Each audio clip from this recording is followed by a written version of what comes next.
Yeah, I think it takes a couple of seconds to catch up, but we are now in live. So, hello. Hi. Yeah,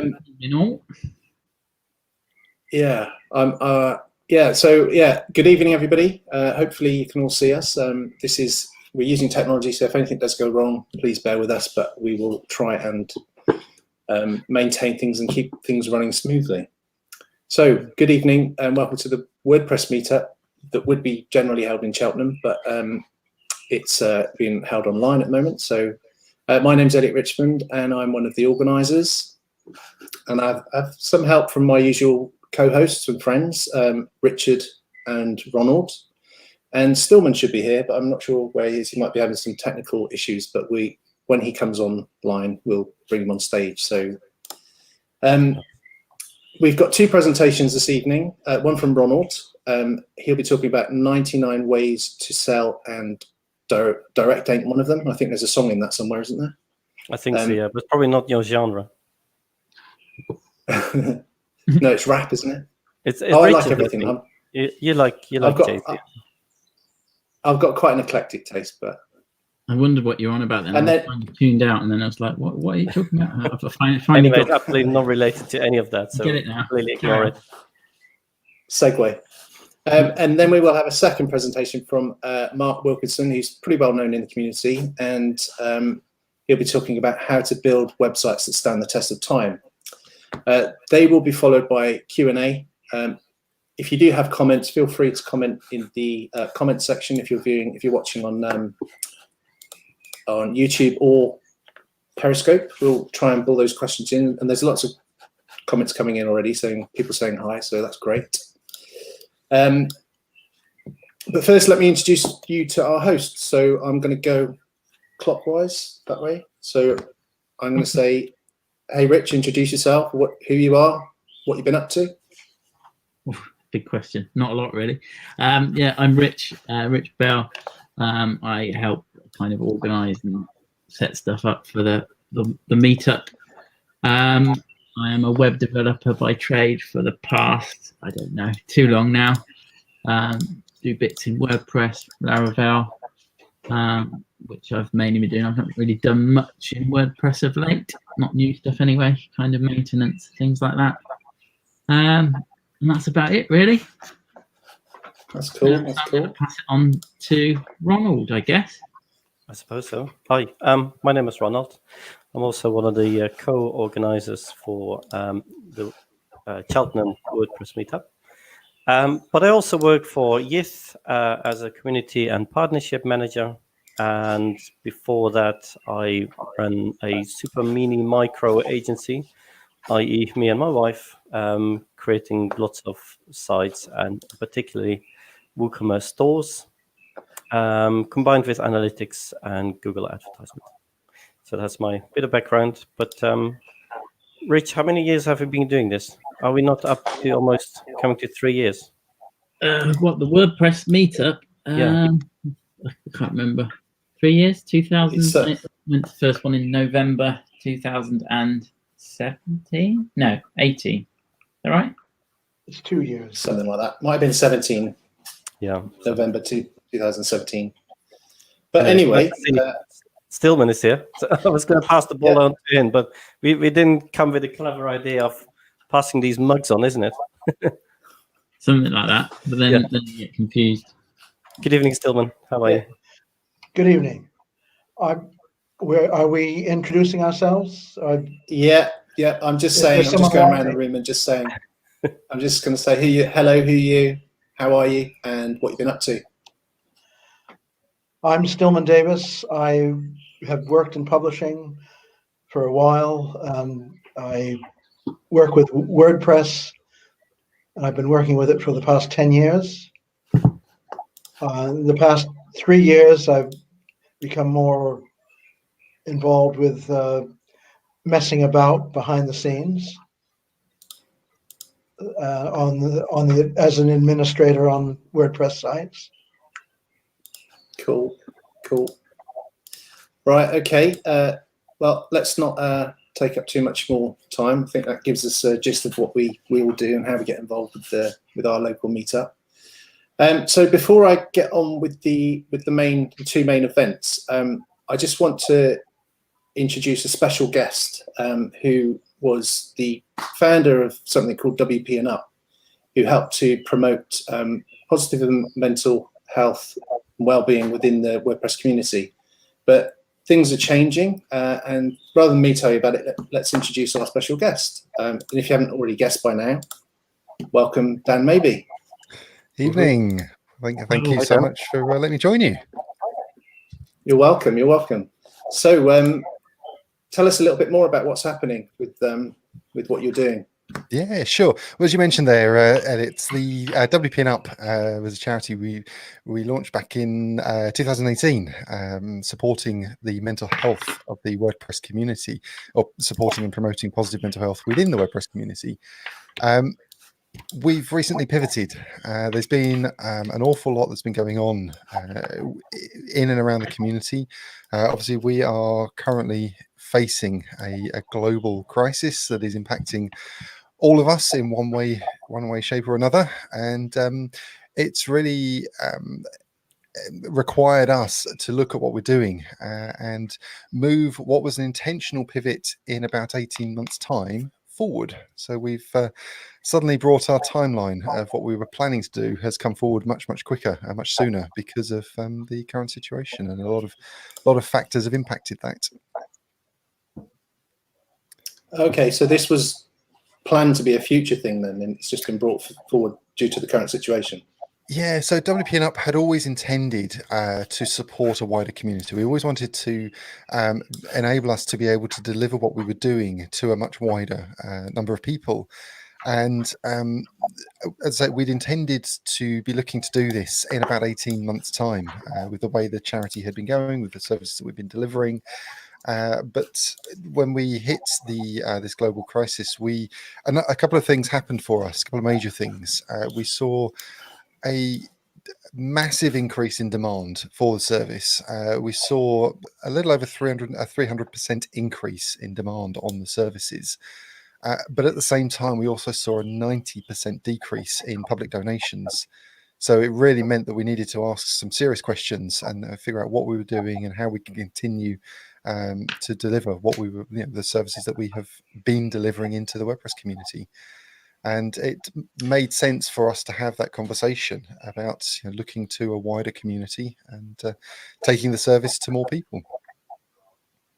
Okay, so that was basically the driving force then, was just to open it up, because obviously WP and Up are doing great things and helping people with mental health, and not only mental health, it's all sorts of help, isn't it? It's business and fitness, and as well as mental. But so purely for the good things, you literally, the main driving force was to open up to a wider audience. I'm getting. Yes, yeah, we really looked at we looked at our community, we looked at what we're doing, we looked at who we've been supporting so far. I mean, we've been delivered in the last 12 months. We've delivered about 7,500 hours of free support into the community for community members, and we looked at that and we said, look, what is it we're doing? Who are the people that we're supporting most regularly?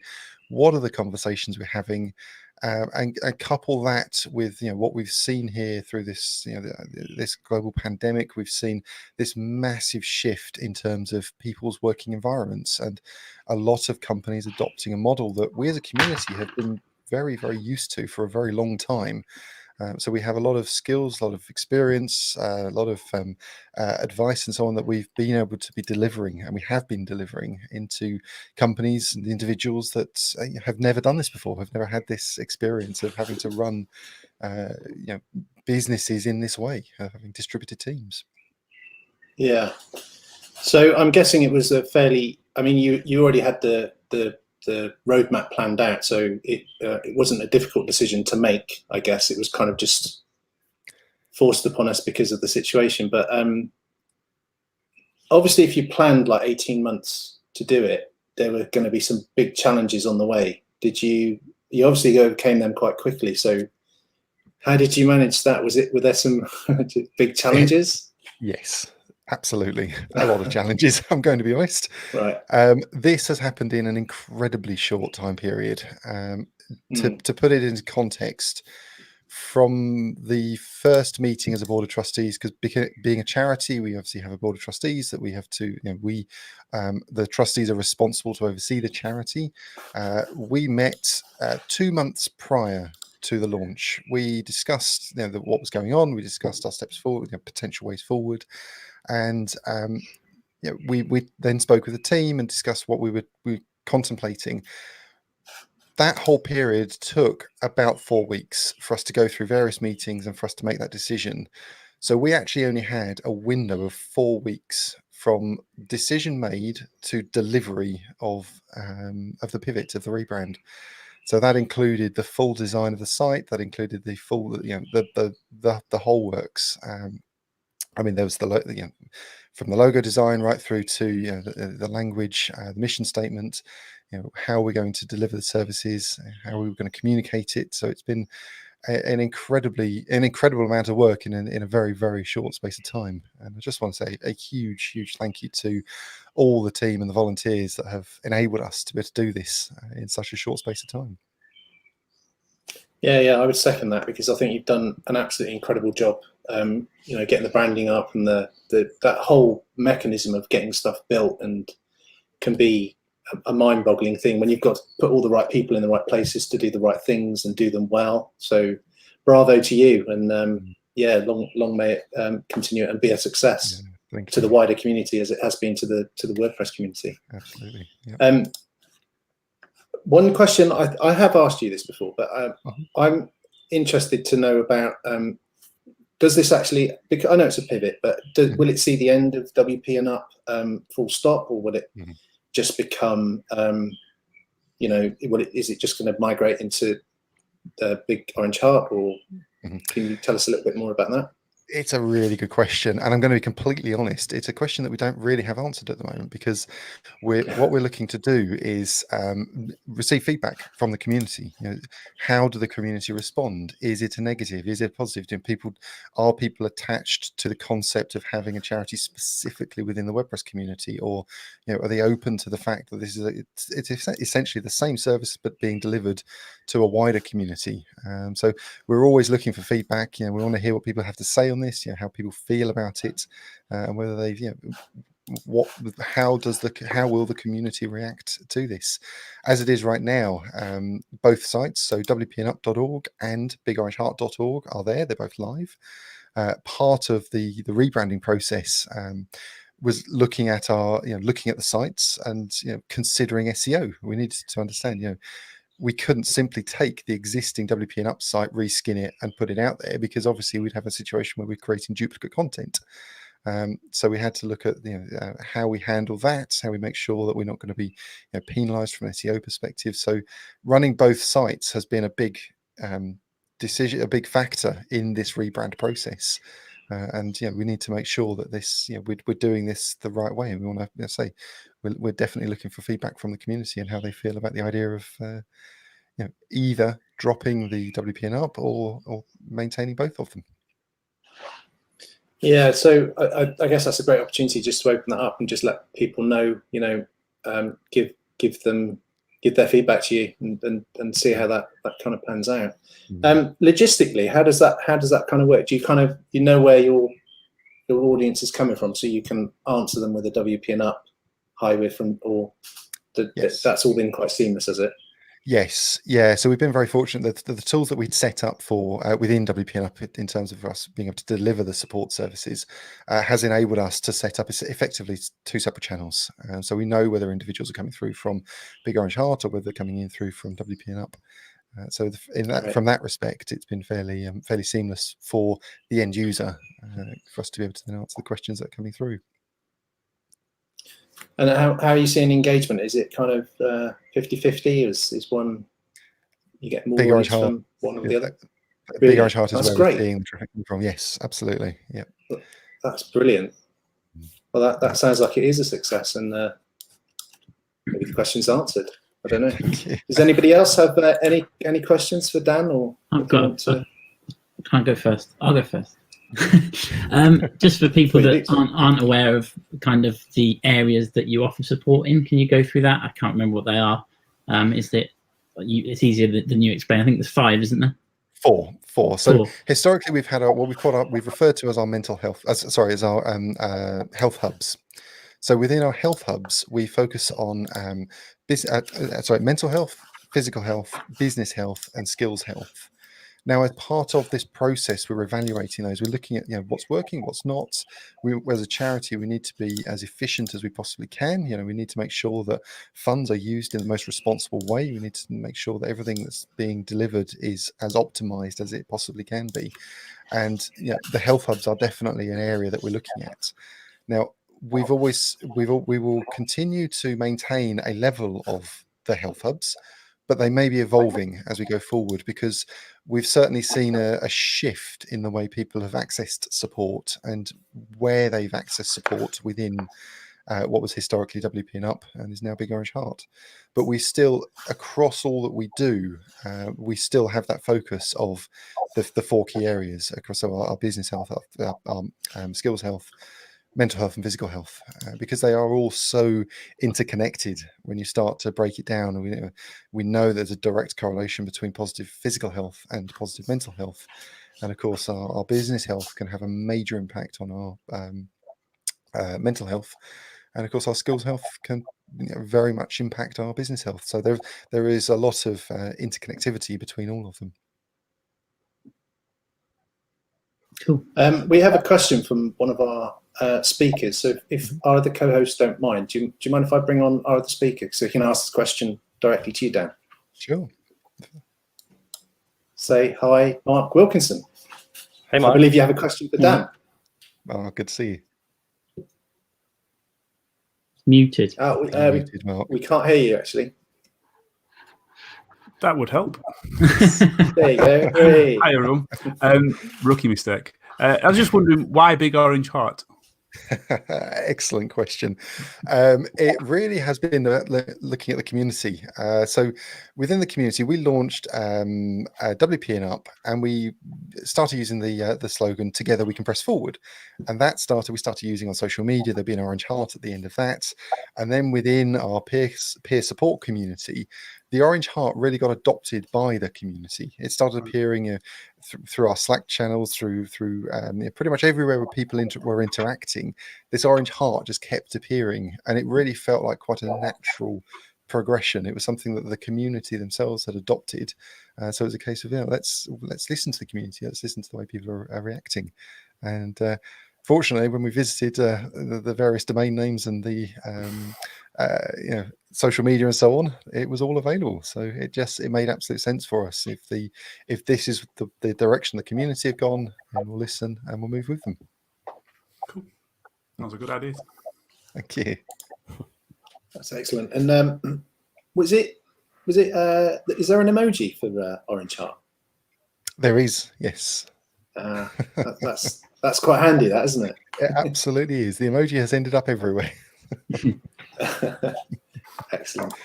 Anybody else have any questions for Dan? Yeah, so the WPN Up swag, Mm-hmm. it keeps its value. If not, it's going to go up, because it's just such a journey that I think lots of us have been on, from the start to where it is now, where it evolves to. Absolutely. This is I need to be so clear about this. This isn't about not being within the WordPress community.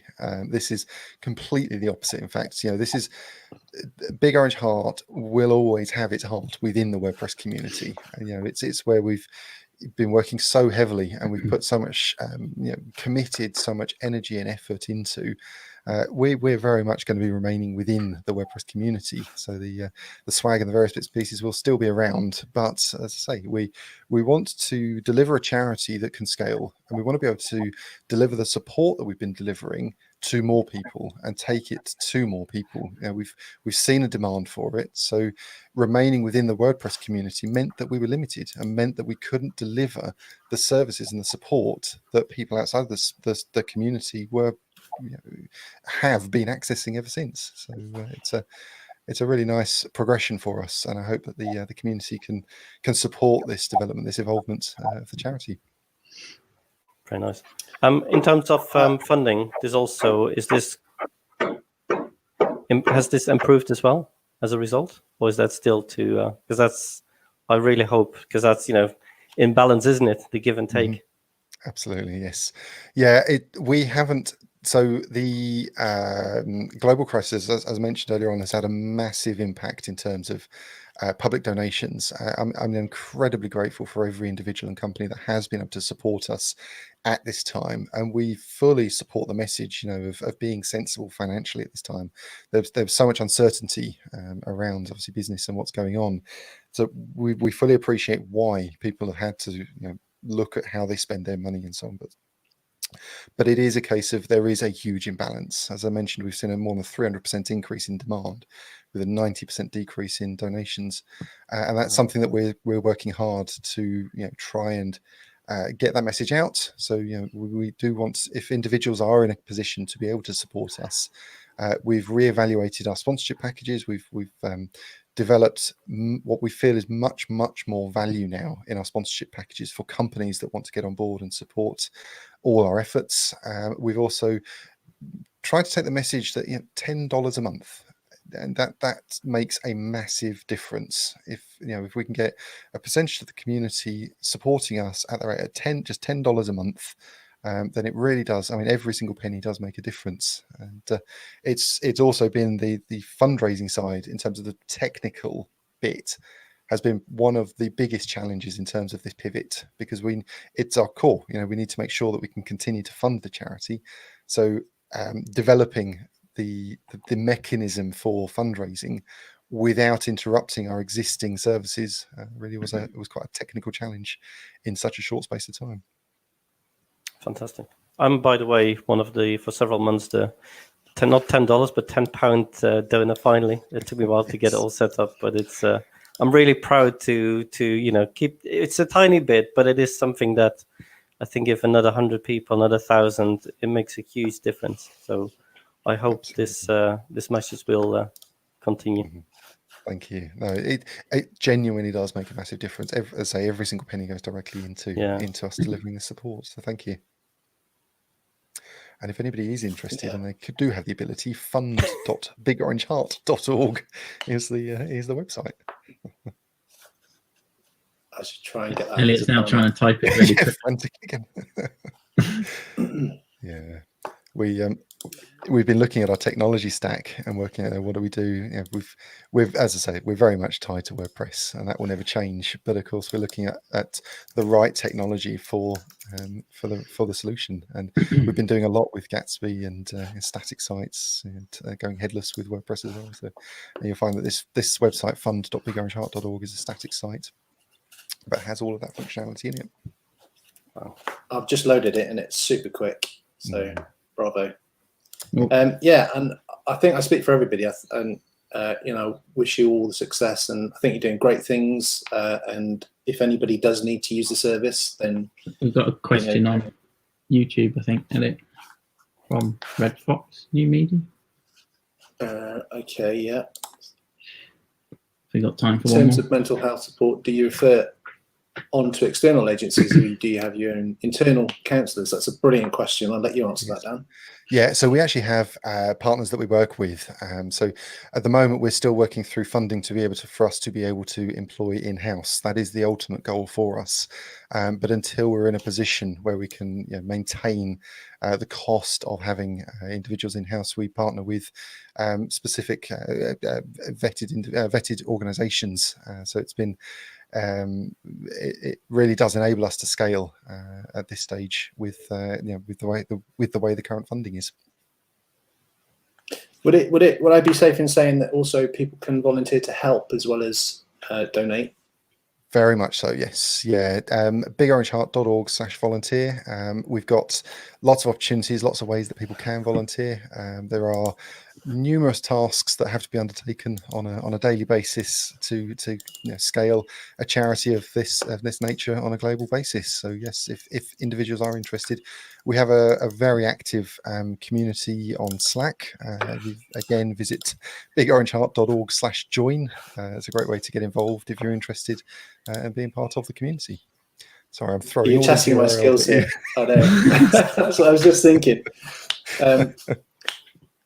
I think if you go to the main website, you should be able to get to those channels quite easily. I'm probably safe in saying, but yeah, I think that's great. Probably should bring that to a close because I'm conscious that we're getting close to our presentation time. But from myself, I wish you all the success, and at some point, I'm going to make my donations as well, just to support the community. And bravo! I think you're doing great things. Well done, and thanks for coming on, telling us all about it. Thanks, Thank you, Dan. Really, nice Really to appreciate see the opportunity to come and Good chat luck. with you all. It's good to see you all again. you. I know. Thank you, Take Dan. care, all. Take care. Bye. We will do Bye-bye. it again. Cheers, Dan. Thank you. Right. So that's great news happening in the community. There is other news that I have, and they are basically about other online things that are happening in the community. First one I want to talk about is wordsesh.com, which is on the day before my birthday, actually, if anyone's interested. If you're not, then fair enough. That's happening on the 27th. And if you're not aware of WordSesh, it's basically like an online WordCamp. And it's been happening before we did all this online stuff anyway for some years. And I think they've got a sister site that has every single archive of WordSesh that you can subscribe to and watch everything that goes right back into history. But it's free to attend. You can watch it live. So if you go to wordsesh.com, it's free to register, and it's happening on the 27th. And I think it starts at like 2 o'clock in the afternoon, and it finishes at maybe around about 10 o'clock, 10:30. So if you're interested in seeing more talks about WordPress and the way things are happening in the community, I definitely recommend people check that out. Another fairly big thing that's happening in the community is WordCamp Europe. The schedule was released, I think, this week or last week. Obviously, we know it was cancelled. That's going online, thankfully, which is great for everybody to get that content. That's happening over 3 days. I think the 4th is the Contributors Day, which you can still get involved with online, which is good news. And then the presentation days start on the 5th to the 6th. So if you've not been to a WordCamp and you're interested in seeing what it's all about, it's not the same as being at one, obviously, but they're good to attend because you get such good content and things, get understanding of what's happening in the community and the way things are being driven forward. So does anybody else have anything to add to that in terms of news or any suggestions that anything I might have missed out? No. I think it's great. Cool. So many events are being held online. The WordCamp, the Spanish one, was a massive success. I think they had over 5,500 visitors joining in. When was So that? it opens up complete new ways of presenting and getting the WordPress community involved. Was that recently? I agree. Yes, about 2 weeks ago. So I missed that. I must I think admit, most I of missed it that was one in as well. Spanish. So I don't think you. Maybe you're absolutely fluent in Spanish. But That's probably why. sorry. Como se llama? I think, is that Spanish? Trebol? I don't know, No, but that's I've got a French. Spanish colleague tuning in, so he's either going to say nod his head like no, or he'll be very impressed. Okay. Well, moving on swiftly then. But you've actually been quite busy in the. Did you get to talk at that at all? Because you've been talking at various other things online. Like, So we had two speakers at the Spanish WordCamp.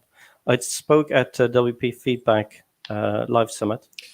That was a week before that. That was massive. I think they had 100,000 unique visitors over 5 days, resulting I attended. in a bit of an I over attended success that. on the first day. Yeah, there were some technical issues, wasn't there? I think. Yes. But it was interesting because they had spin-offs. They were using what's that, Jitsi, to try and create the kind of community thing that you would get at a usual WordCamp, that social aspect. Yeah. Which was quite interesting. But yeah, so anything else? If not, we shall move on to presentations. Yeah, let's crack on with presentations then. I'm ready. So I'm going to drop everybody out and I'm going to introduce our first speaker. And we've got a little bit of a format that we're going to do, and it's called quick fire questions. What was it called, Rich? This or that? I don't know. Quick It was fire? called quick fire, wasn't it? Yeah, it's called quick fire. So the idea is that before we introduce our speakers, we're just going to give you like five individual things, but each individual thing is going to be like tea or coffee, and then you answer your preference. It's not, don't think about it, just come back with it. So, and it's just going to be a little bit of a way for everybody to get to know you a little bit better. It's going to be a new thing, so let's just see how it goes. Ronald's going to be the guinea pig. So I'm just going to drop everybody out, and then we're going to move on to Ronald with a quick fire, and then he's going to do his presentation. So I'll bring you guys back in a minute.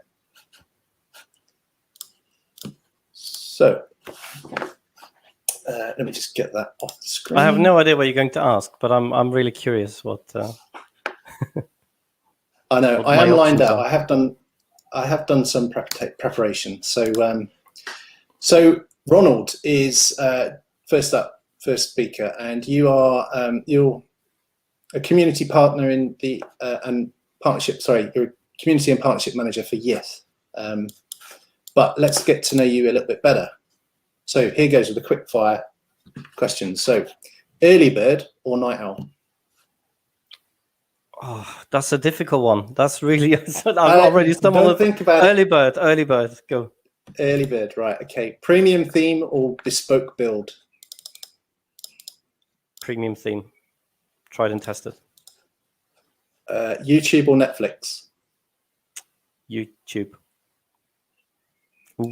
Tea or coffee? Coffee. And your final one is pineapple on pizza, yes or no? Oh, that's gonna kill me! Absolutely kill me. So I'm either in war with the Italians or in war with the Spanish. So I'm gonna go tactically and say, yes, but I'll pick them out. So. Okay. All right. So Buckle. I think we get a little bit of a feel for more about you. So, Political. it's a little bit fun. Yeah. Yeah. So yeah, it could be quite controversial, that, couldn't it? So let's see how that goes. Yeah, But, the Italians say fruit on pizza. That's a crime. The Spanish they say it's okay. I think. I think for us it's anything as long as pizza. Pizza and beer is good. Right. Well, for me, for one, it doesn't belong on pizza, so I'm obviously in the Italian camp. But that's the way it is. Good. So, Ronald, I'm going to put your slides on. I'm going to drop out, and I'm going to let you introduce yourself and get on with your presentation. So, over to you, Ronald. Thanks. Hello, everyone. So, you've heard my name so many times now. So, my presentation is called 99 Ways to Sell, but Direct is not one of them. I work for Yith. Yith is a company that creates plugins for WooCommerce and takes the whole user journey into perspective. So from onboarding to checkout, different payment types, and so on. A lot of it is to optimize the flow of things. Before this, I worked as together with my wife, we're running an agency, very small agency, where we helped a lot of businesses run and optimize their WooCommerce store. So all the skills combined brings me to this lovely presentation. Furthermore, lots of issues that we've been dealing with ourselves or trying to figure out, I want to present to you, and hopefully you'll get something out of it yourself too. So dive in, 99 ways to sell, and direct sale is not one of them. And what I mean with that is, there we go. So this is a snapshot of the different paths to conversion. You see on the left the most popular ones, and in the big screen, especially the one in the orange, looks very interesting. It's a path that somebody took before they made a purchase. So in total, I think it's about 14 or 15 touch points before they made a purchase. So we have referral, organic, back to referral, to direct, did another search, every time came back to the same store, and eventually decided this is the one I'm going to purchase. And what I found by looking into this, it completely opened my eyes that there is so much more to it than we think there is. And I'll come back into that in more detail later. So if we then look at the average of touch points, so a touch point is an interaction with the website for somebody to make a purchase. The average on this particular business is 4.2. So if we just round it up to 4, and roughly about 5 days for somebody to convert. The example here, it's a traditional fabric company not far from where I live, selling fabrics all around the world. But at the bottom of the screen, if you can see it, somebody needed 69 touch points before making a conversion. So in a way, even the top one where it says one touch point, I think that counts to about 35%. I believe that even those people the first time they came and made a purchase went through the whole series of decision making. So stick to it. People will come back and buy. I think the only example is if somebody types in a domain name as it is and buys it instantly, like, I don't know, coffeecup.com, buys a cup of coffee. That's the only way you can say, yeah, that's a direct sale. But everything else, definitely not a direct sale. So this is not it. This is not time for you to ask questions, but let me give you some questions. Oh, by the way, this is my doggy. It's called Tilly. Tilly is not very, not the brightest. She waits by an open door until we say, you can go now. She doesn't realize it's actually open and it's okay for her to go. Or we pretend that we have to open the door for her to go through. Anyway, so a couple of questions that you might now ask yourself. How do I retrieve the data that I've just shown you? And is it important to analyze different models of this data? Can you influence it? And how can it lead to more sales? And throughout, I'll give you some examples on how you can improve on it. So it all starts with data. I love data. Before one of the talks in Cheltenham I did was on Google data, and it's just absolutely fascinating me. But the data you can get from WooCommerce dashboard is very, very basic. Even though with the latest upgrade of the dashboard, it's so basic, it really is completely useless, because all you can see is how much sales you've made. Maybe if you combine that with the number of people that come to your website, you can get a rough idea. But there's this huge gap in between from the first entry point before they make a purchase, and you can find this out, and this is when it becomes interesting. How do you do that? If you haven't done it, you go 3 steps. You go to your Google Analytics dashboard, and in the bottom left, there's a button, Attribution. It's in beta. You click on it, and if you haven't activated it, you go through a series of screens. If you've e-commerce data enabled into your Google Analytics, then it will use that most likely as your conversion goal. If not, you can set your own goals, whether it's submitting a contact form or something else.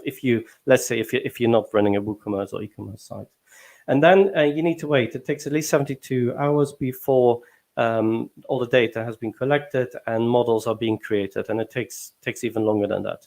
So it's a huge, insightful thing that you will uncover. Analyze the different attribution models. What's a conversion? So conversion is somebody that makes a purchase or completes a goal. But the attribution models, which click, which activity of a user you can attribute the sale to.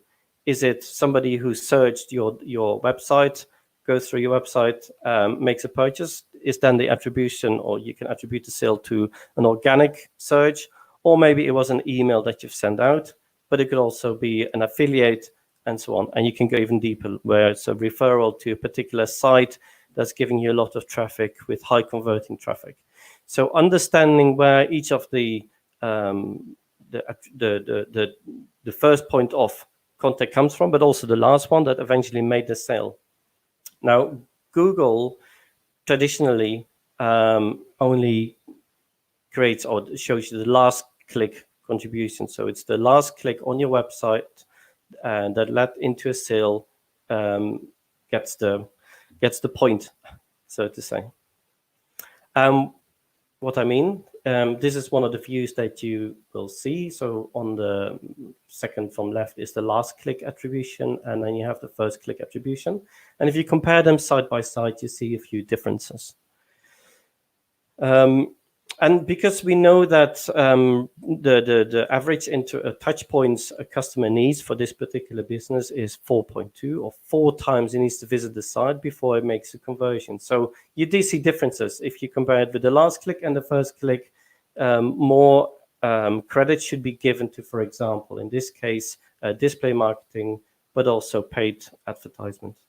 The differences here aren't huge, but obviously I can't just share anybody's screenshot, so hence, but I think this gives you a good example. There are different attribution models. I mean, last click and first click, but you have also sort of data where each click is given the same attribution. And if I show you here, you can see that in the percentages of the interactions or the touch points. So in the green one, we see that 50% is given to an email click, nothing to a direct one, and then 50% to an organic search. By the way, these slides, I will make them available so you can look into a bit more in a bit more detail.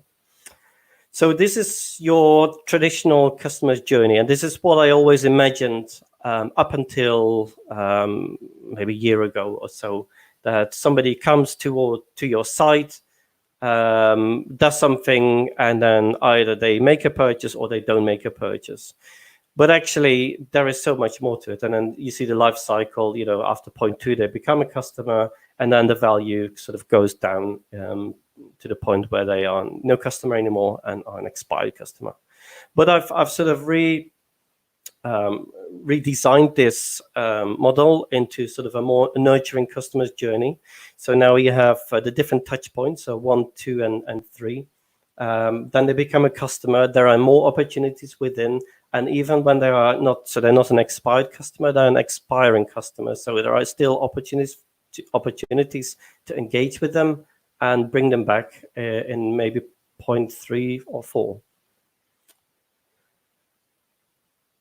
So let's give you some examples. So, so the not yet customer phase is before a purchase. Some of the things that you have influence over, some things you have less influence over. So some of the things that you can determine, for example, activities like pay-per-click advertisement or maybe social media post. You know, you're in control that you post that to an audience and they will see that.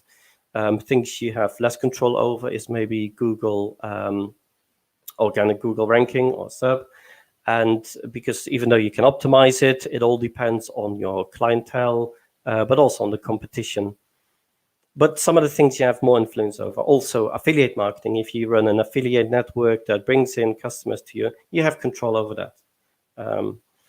So that's, let's say that's your first touch point that you can control, bring in people. Now, they might not all be buying instantly, but you shouldn't give up on that, because we know it takes maybe 4 or more touch points. So engaging them with tools like a wish list or request for a quote, but also a mailing opt-in to say, by the way, if you sign up here, you might or you will receive a very valuable PDF form. You want to get their details in order to bring them back to your site and go into point 3, 4, and 5.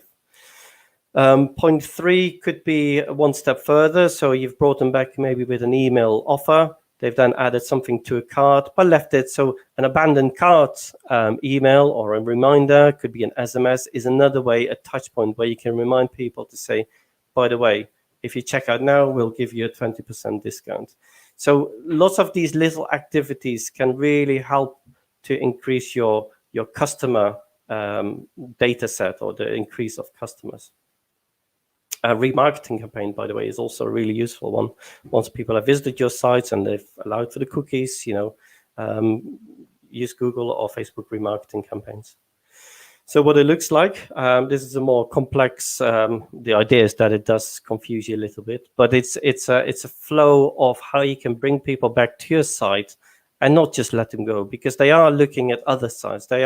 We know they are searching on Google, because do you remember that first screen where they go on a referral, then on organic search? So they are Googling alternatives or a better price or a competitor. So you do want to make sure you can keep on top of it to bring customers back. So a flow chart or marketing funnel like that, if they do this, if they don't do that, send them another reminder. If they do it, they go further down into the funnel. Once you've sort of nurtured your customer throughout this journey, they're then sort of ready to buy. But to understand what the actual value is per customer, we're now going to talk about the average order value. And at this point, number 4 and 5 is I think an opportunity that so many e-commerce stores, but also traditional websites that do want customers, completely underestimate what more they can do. So I'll give you some examples. So before you go to checkout, you can add more products to a cart by, for example, bundle sale or a suggested sale, but also right at the moment when you enter a cart to say, by the way, I know you've got this in the cart, why not add another one and I'll give you 30% off? Because people are so focused, so emotional, involved in this checkout process that you could almost sell them everything. And it's just not used at all. And it's not always about selling them that it's something they don't want. Maybe they didn't spot the opportunity. If you sell dog food, you go down a branch into the categories and you completely forgot about dog bowls, because that's a complete different category and you didn't see it. You check out, I think, well, I think I've got everything. All I need to know now is go to Amazon and buy this dog bowls to add. But actually, when it pops up, because it's a commonly combined product bundle, they will buy it and they will be happy customers. The next point, number 5, is right after checkout, so people have paid, a thank you page with either an offer or another optional purchase that they can make, because it hasn't been delivered yet, sent. So say we'll include this minus your shipping cost, things like that to convert more revenue or increase the average order value. Also, the thank you mail is one of those with the details of your purchase and delivery is, I believe, open more than 100%, which means people check it once or twice. So putting in an offer in there, whether it's you're selling shoes and you want to add shoe polish to it, which is accidentally a customer that added shoe polish right at the checkout and saw an uplift by 30% on selling shoe polish to very expensive shoes.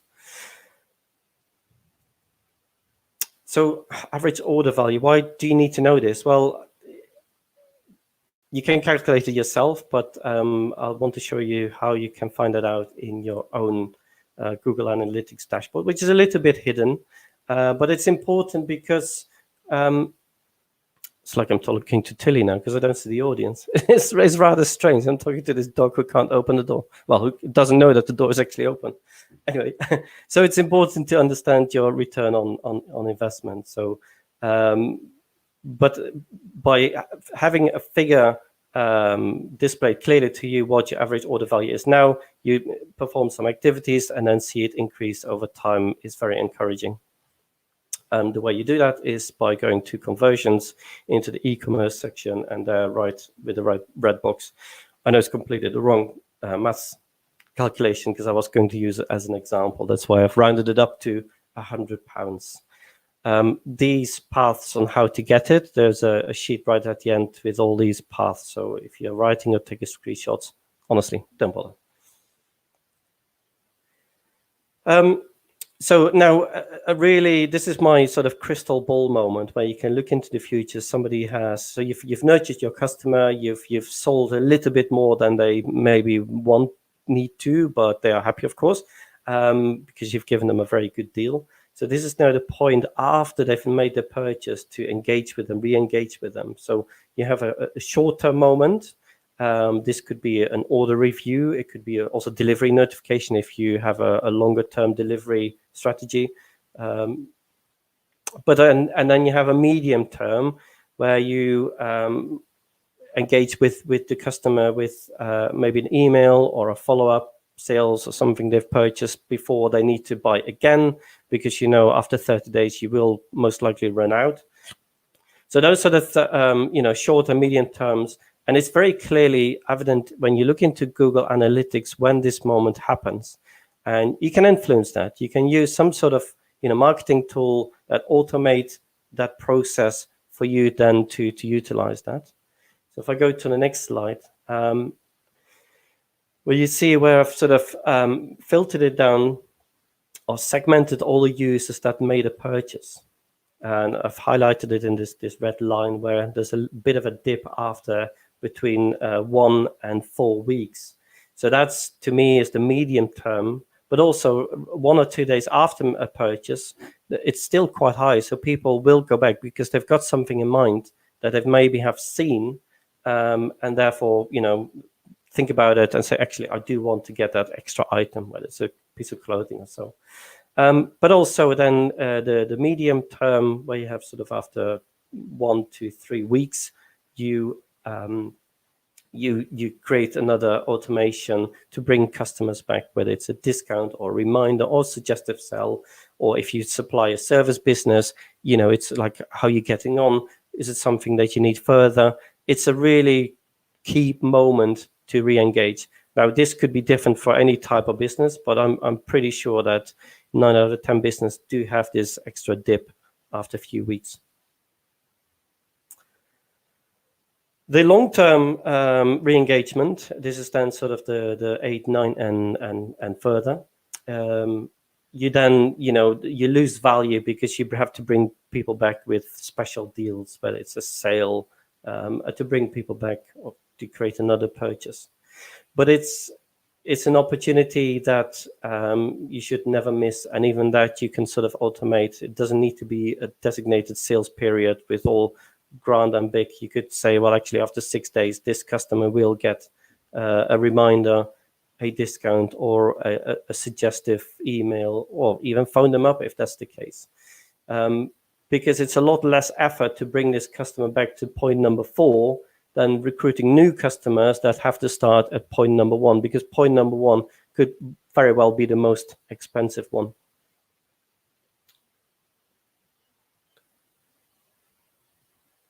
So the 3 metrics that you need to focus on if you have an e-commerce business. You want to increase your customers. You want to nurture them, understand how much they engage with your business. Where do you get your most valuable customers from? Is it through using like a first click attribution? Is it through Google paid advertisement, or is it through social media? And focus on that more. Increasing the value, the average order value. Use a benchmark, use an average, see how to increase it, and sort of do A and B testing. And then, of course, finally, is the frequency. Bring them back after they make a purchase. And it's much sooner than you think it is. Very often it's the next day or within 1 or 2 weeks. Don't let them go, because before you know, they're expiring customers. I was going to say expired customers, but expiring customers. And then it will become a lot harder to bring them back. So keeping this really tightly knit into a automation, monitor, learn and improve, of course, use Google Data Studio. It's a fantastic tool to use as a sort of a daily dashboard to see what your return customer rate is, for example. So the lessons that I hopefully you've sort of learned, or at least I've inspired you to now investigate a little further, is to understand the attribution models and which one is best suited for your business. There are different models that, a first click or data led click, last click, that better represent the activities that you do to bring in customers than what Google Analytics shows you. Maybe you do spend a lot of money on Google Ads and you think it's bringing absolutely nothing. You might be completely wrong. The path to conversion is much more complicated. Look at the ones which are popular, which work really well, and automate it. Use social media, remarketing, abandoned cart, tools like that to bring people back, and you'll no doubt see in time an increase in new customers. Discover the opportunities during and especially after the purchase using the Google Analytics, so the behavior and the frequency. And remember, there are 99 ways to sell online, and direct is not one. So one final reminder, if you haven't activated the attribution view, do it, because it does take a little bit of time, but it's just so worth it to see a bit more data into your business. And this applies to really every online business, even more so now, through the whole coronavirus thing. These are my useful tools and resources. A little bit of promotion there for myself. So here you can see, for example, the Google Analytics paths on how to activate or how to see the conversions to AOV. This is just there for you to look back to at a later stage when you are ready to explore these things. And now, hopefully, I have one or two questions. If not, I'm not offended, because that probably means that I've done a good job. But Elliot, if you're still there. Yeah, I am here. Can you hear me? Yes, I can. Cool. I did ask anyone to ask questions during the presentation. I realised that I mistyped, and it actually says, "Don't forget to ask any questions." So that meant to be asked. If anyone was confused by that, I do have a question. So with attributions, do you have to add any special JavaScript to your script tag, or is it literally it's automated? You just need to enable it. That's right. It's there, and literally nobody has activated it yet. I know it's a fairly new thing, but once I did uncovered the insights into this this extra tool and dimension you get, I know it raises probably more questions on how you can improve and do better. But especially for marketeer, it's incredibly insightful to see this. Yeah, I've never seen it before, so I'm intrigued, particularly with a little personal venture that I'm embarking on at the moment. Also, I have a different question, and I know that you probably are more qualified WooCommerce expert than I am. I can develop with it, but in terms of its user, experience, I know that there's lots of things you can do, like related products and things. You mentioned about bundling products. So does WooCommerce do that out of the box, or do you have to add like a plugin to do that? No, it doesn't do it out of the box. You can actually, so I am wrong. It can do it out of the box, but it has its limitations. So if you want to be a bit more, especially with variations, if you have different variations, using a bundle product plugin or so gives you a lot more flexibility. Right. Okay. So okay. Yeah, I have to look at. But it's worthwhile to explore what it does out of the box, and how it looks as well.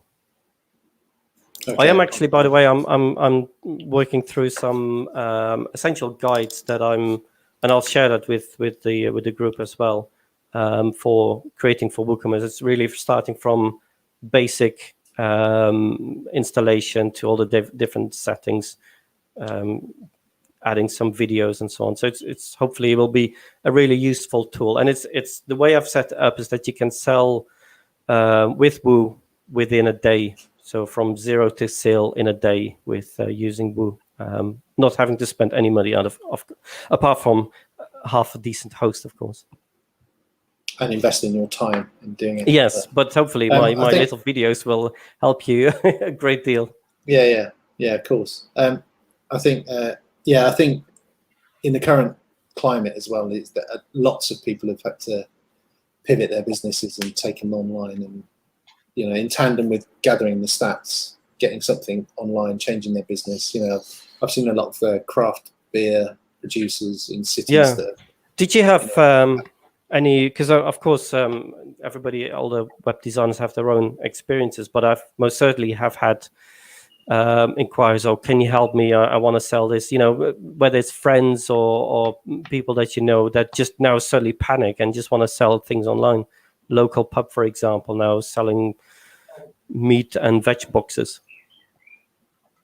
Yeah, I've not had it experienced directly, but I've definitely seen businesses pivot in that way purely to, and I've also seen the other side of it. They've had to, especially they had to throw beer away because it's only got a certain amount of shelf life. But if they'd had some delivery service in place and were able to sell it online, they would do. And I know one local chap who does provide. He's a beer supplier to pub chains in Gloucestershire area, and he actually he has a background in web development anyway, so it was quite quick and relatively easy for him to actually turn that into an online ordering system for Joe Public, and he's been quite successful selling like 5 litre or 10 litre boxes of beer that people would otherwise sell. The other development I've seen, and of. we've had a couple of really nice stories in the business, that people are creating marketplaces for local communities and sort of help them, support them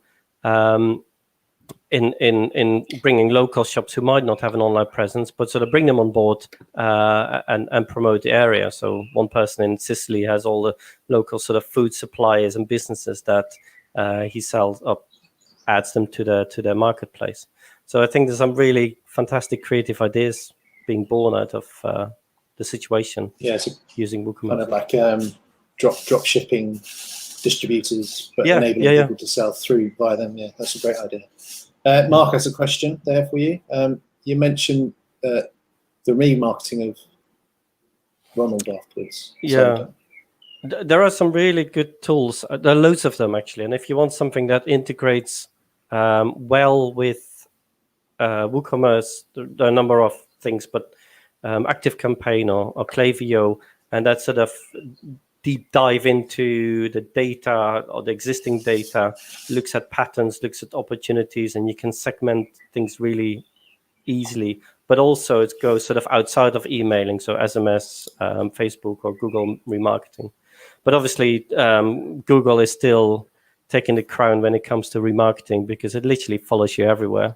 No doubt by the time you've finished your YouTube video, you've been you've seen your whole shopping or viewing history that you've done in the last couple of days just by the little adverts around it. There's another question there. Can you use Woo to run a software download operation? Yes, absolutely, yes. We are working, and I haven't looked into it into more depth, but we are working on a licensing for software. So you buy a license and it expires. It's in the planning, but there's no doubt. And to be honest, I think most plugins or things I've bought in the past, they mostly are running on WooCommerce to make their sale. So downloading software, yes. Even licensing and subscription model, absolutely yes. Yeah, I've seen that actually. There's another one from Dave Fowler. Do you run a WooCommerce site of your own? If so, what are you selling? Just being nosy. And do you recommend any drop shippers? I'm not selling anything. We are using WooCommerce. Well, we've always used it to run our own admin. So originally the idea started that people can add products and create their own package to create a website or run some sort of marketing activity, and then it goes into sort of a subscription model, and it auto generates invoices and so on. So it's a sort of a controlled way, but we've sort of scaled back on that. We still only generate invoices, so our services are in a way products, digital products. Do you recommend any drop shippers? It's really tricky. I can't recommend anything because I haven't got the personal experience with it, whether it's successful or not. It was something I looked into years ago, but I didn't. There are lots of organisations out there, but you kind of have to root around lots of forums to find decent suppliers for different things, I think.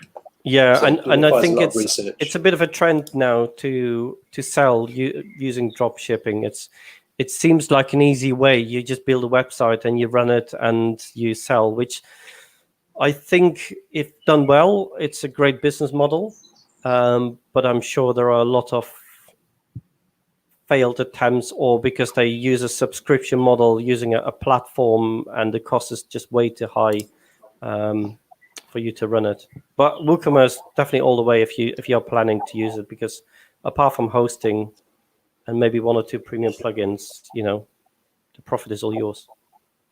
I've seen scripts that use APIs for certain dropshippers that change prices and stuff like that. So it is doable, but yeah, you just have to find the right one, I guess.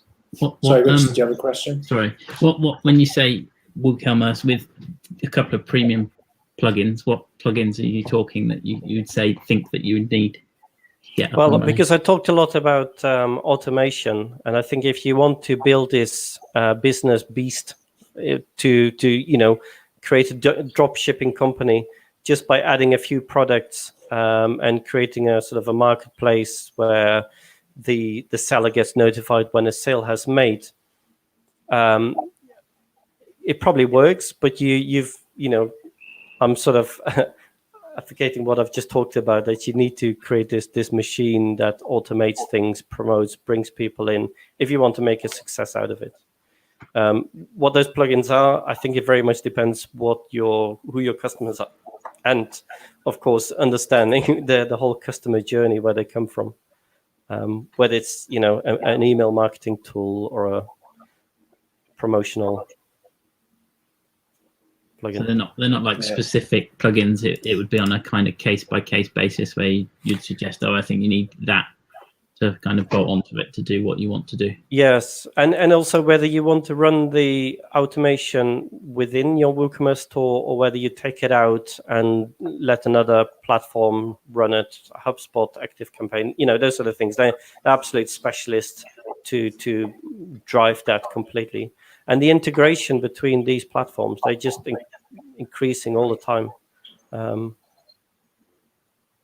For example, we've used ActiveCampaign ourselves. We've sort of migrated from MailChimp. No secret there.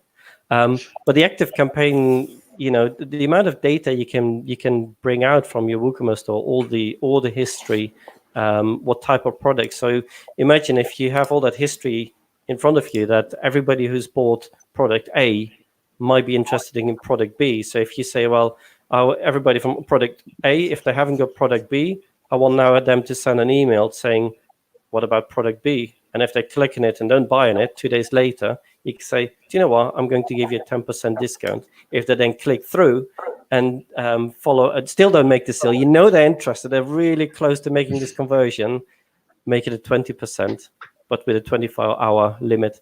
Those sort of little things. Mm-hmm. We all fall for it, and if somebody really wants it, they will buy it. It's part of running a business. You just have to tempt them a little bit more, don't you? Yeah. And if you don't do it, your competitor will do it. Sorry, competitor, yeah. I'd like to come to the defense of Tilly. Sorry, can you repeat that again, please? I would like to come to the defense of Tilly. She's not stupid. Did I say the word stupid or not very intelligent? I think that she's a well-mannered dog, like most of our customers. They come to the doorway and they're looking in, and you have to realize that you're in control of the door, as you are in control of Tilly, as you are in control of your customer when they enter your site. So it's just another way of looking at your customers rather than cajoling them into things. Maybe you're inviting them to make their purchase and making it acceptable to them to make that purchase at that time. I just feel that perfect analogy. I love it. You just made my talk all around, and I might actually use that for the future as well. Thank you. Thank you. At least I came in defense of Tilly because my dog was running around while you were talking. She is beautiful though. She is very she's very quick to learn new tricks. My kids, they taught her how to pretend die when we sort of pretend shoot her down, and then she goes down on the floor and and wait until she's allowed up. But bits of chicken do help a lot with that training. Indeed, it does. Treats. So the little bits of chicken is, I suppose, it's another one we can translate into your tempting your customer. That's analogies. Right. Well, I think that's wise words there, Stillman, and great analogies as well. So thanks for that. Right. Okay. Well, if we don't have any, I'm conscious of time. So if we don't have any more questions or any more analogies, perhaps, and wise words, I would just like to say thank you, Ronald, for your presentation, and we can put the slides up in the Meetup group later. Yeah.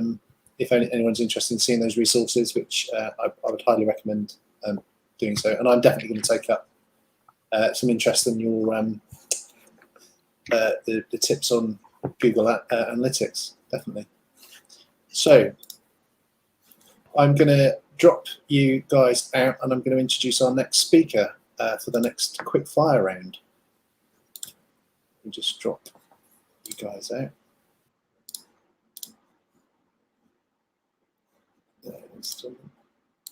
And welcome, Mark.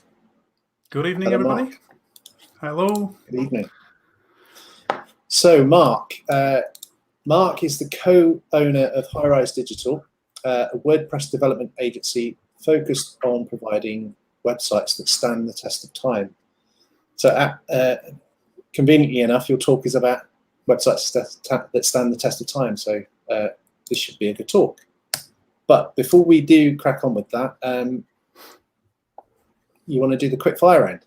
Go for it. Of course you do. Yeah, of course I do. Right, okay, Not let's nervous go. at all. These have been specifically chosen for you because by myself, I might add. Okay. So let's see how we get on. So JavaScript or PHP? PHP. Page Builder or Gutenberg?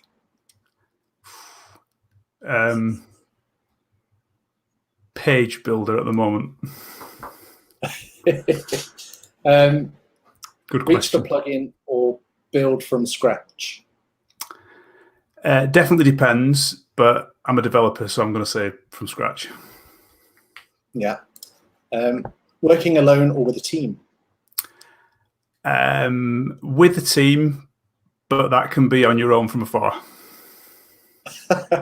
See, I'm going to have to be strict on these answers. It's just going to be straight off the cuff, and that's it. First answer is the only one we accept. But It's too much sitting on the fence. Yeah, but I think it's interesting because it does provoke debate, and we can kind of use these for chats later on. Yeah, but, it's good. One last one. Yep. Cycling or running? Running, definitely. Yeah, I thought so. So. Great. Well, that lets us know a little bit more about you, but I'm going to drop off here, put your slides on, and ask you to crack on with your presentation. Great. So welcome, Mark Wilkinson. Right. Good evening, everybody. Hope you can hear me okay. So just a bit of information before I start. I do have my son upstairs that I'm kind of looking after at the moment. So hopefully he'll be nice and quiet, and he's watching YouTube. I know, bad parent and everything, but he is keeping quiet. So I don't think he'll interrupt us, but hopefully he doesn't. So that's just that.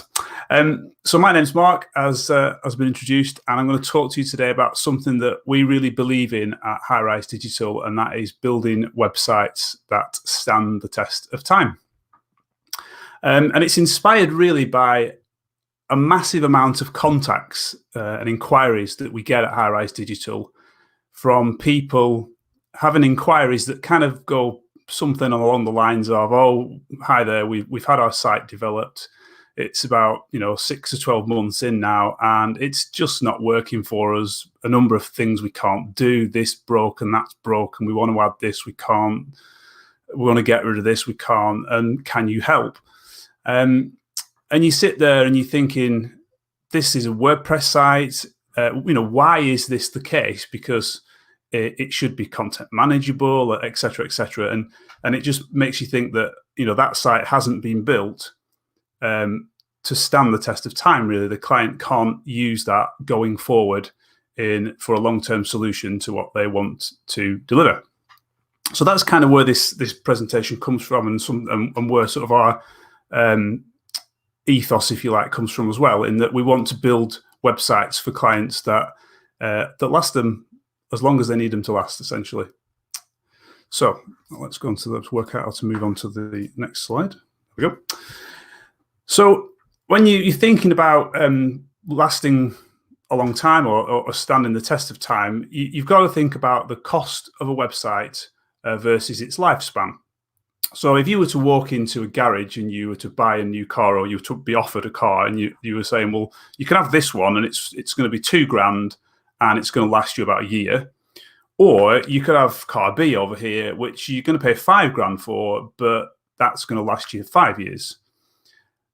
There is a choice to make there. You've got something that's cheaper and that isn't going to last you as long, or you've got something that's slightly more expensive that's going to last you a lot longer.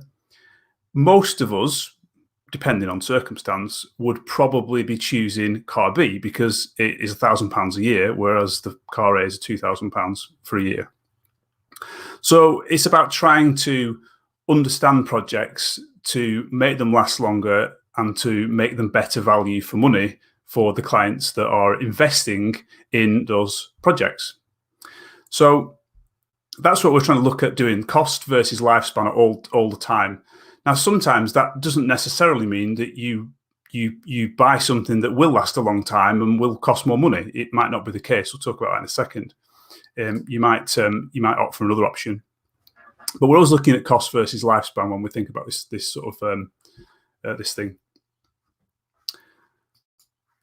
So when we work with clients, we're trying to provide them, particularly thinking about that contact inquiry and the problems they've had, a better return on investment.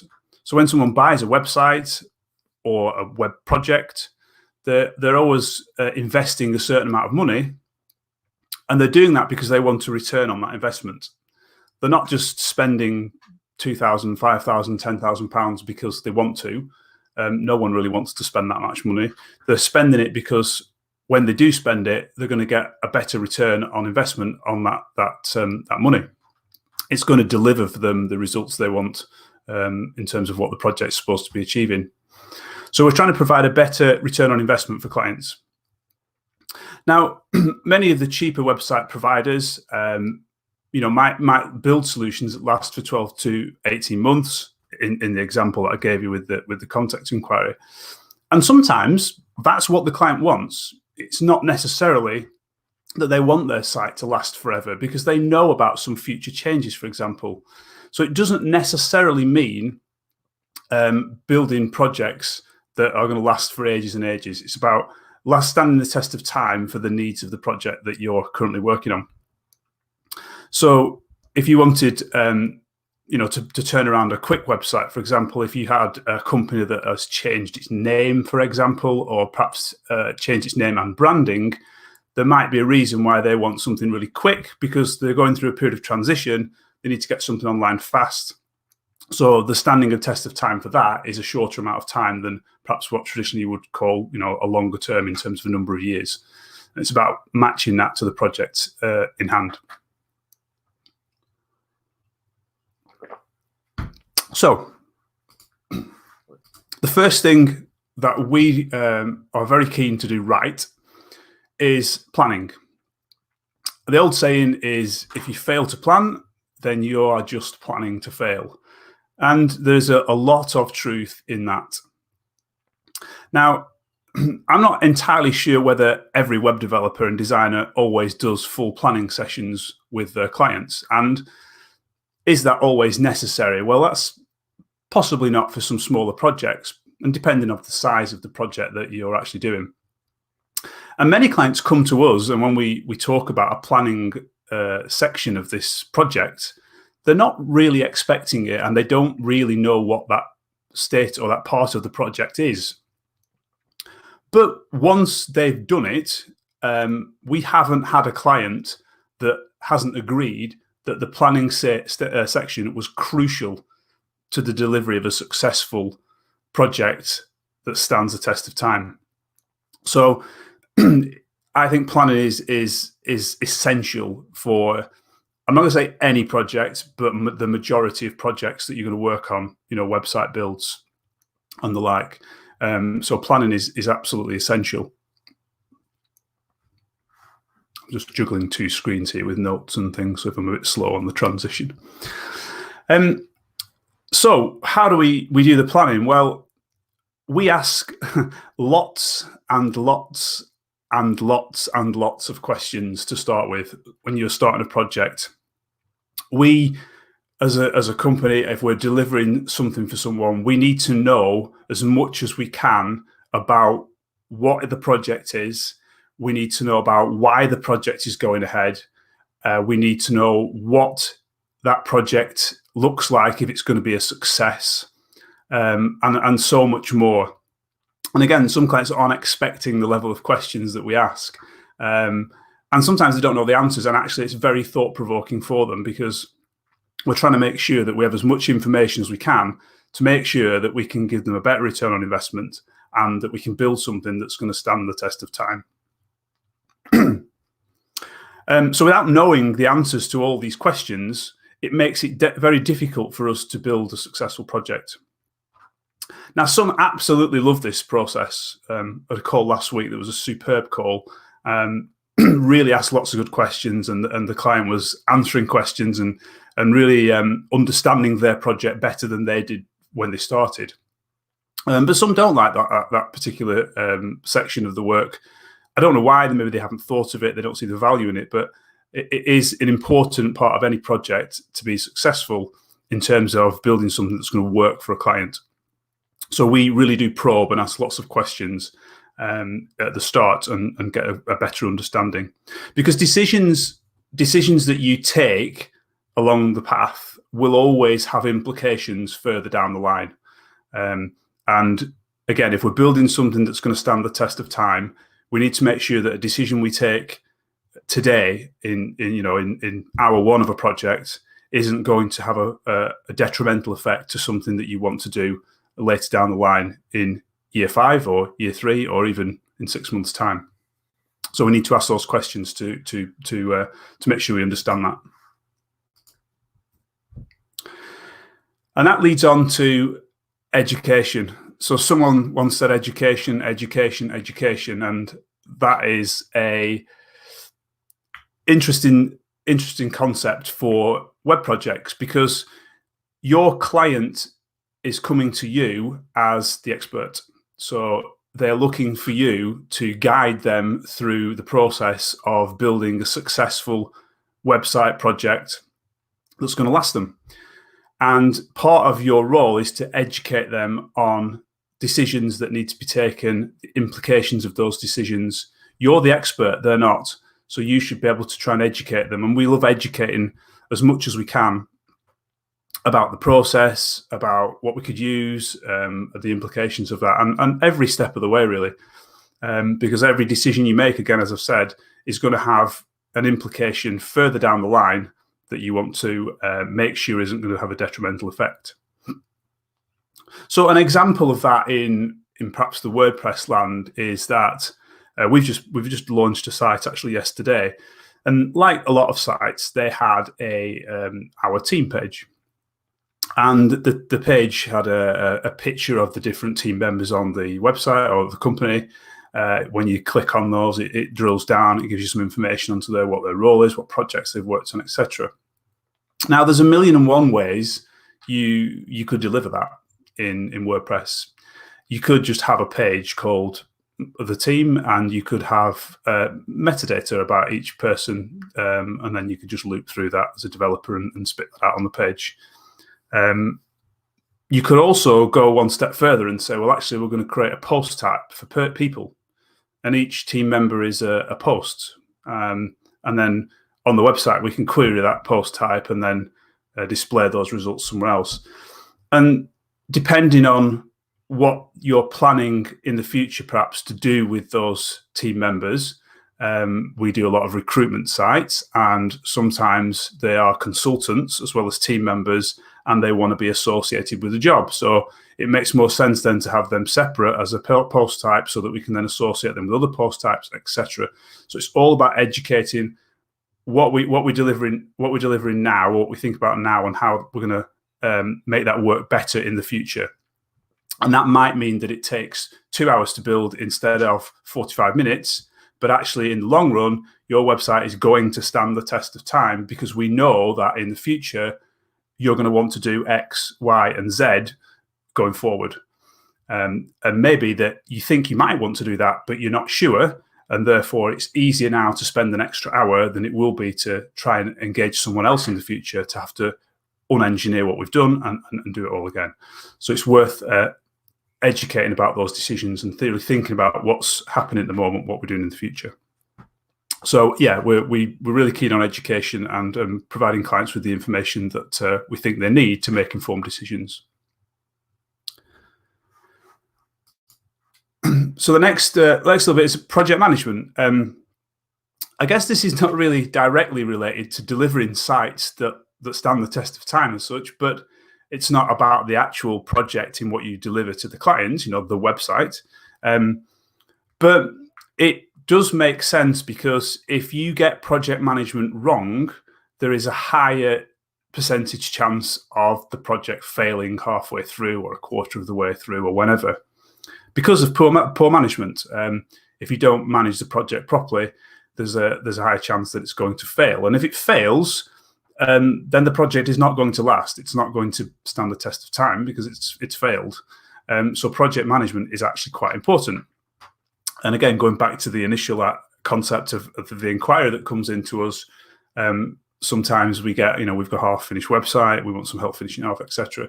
And that's partly because the project management has not been done, partly because the planning stage wasn't successful enough, partly because the education part wasn't done properly, etc., etc. It's like a knock-on effect. So project management, what's going on when, who's delivering what and when, who's going to be responsible for delivering particular items, and to a very basic level, plotting out, once you've decided what the project is and how it's going to be delivered, what are all of the tasks in the project? What are all the different things that we have to do to make sure this project is delivered as a success, and therefore it will stand the test of time going forward? So we use Trello for project management in our projects. And for two reasons, for three reasons, actually. The first one is it's free. It's free to the clients. We get the client to own their own board, so they're in full control of it.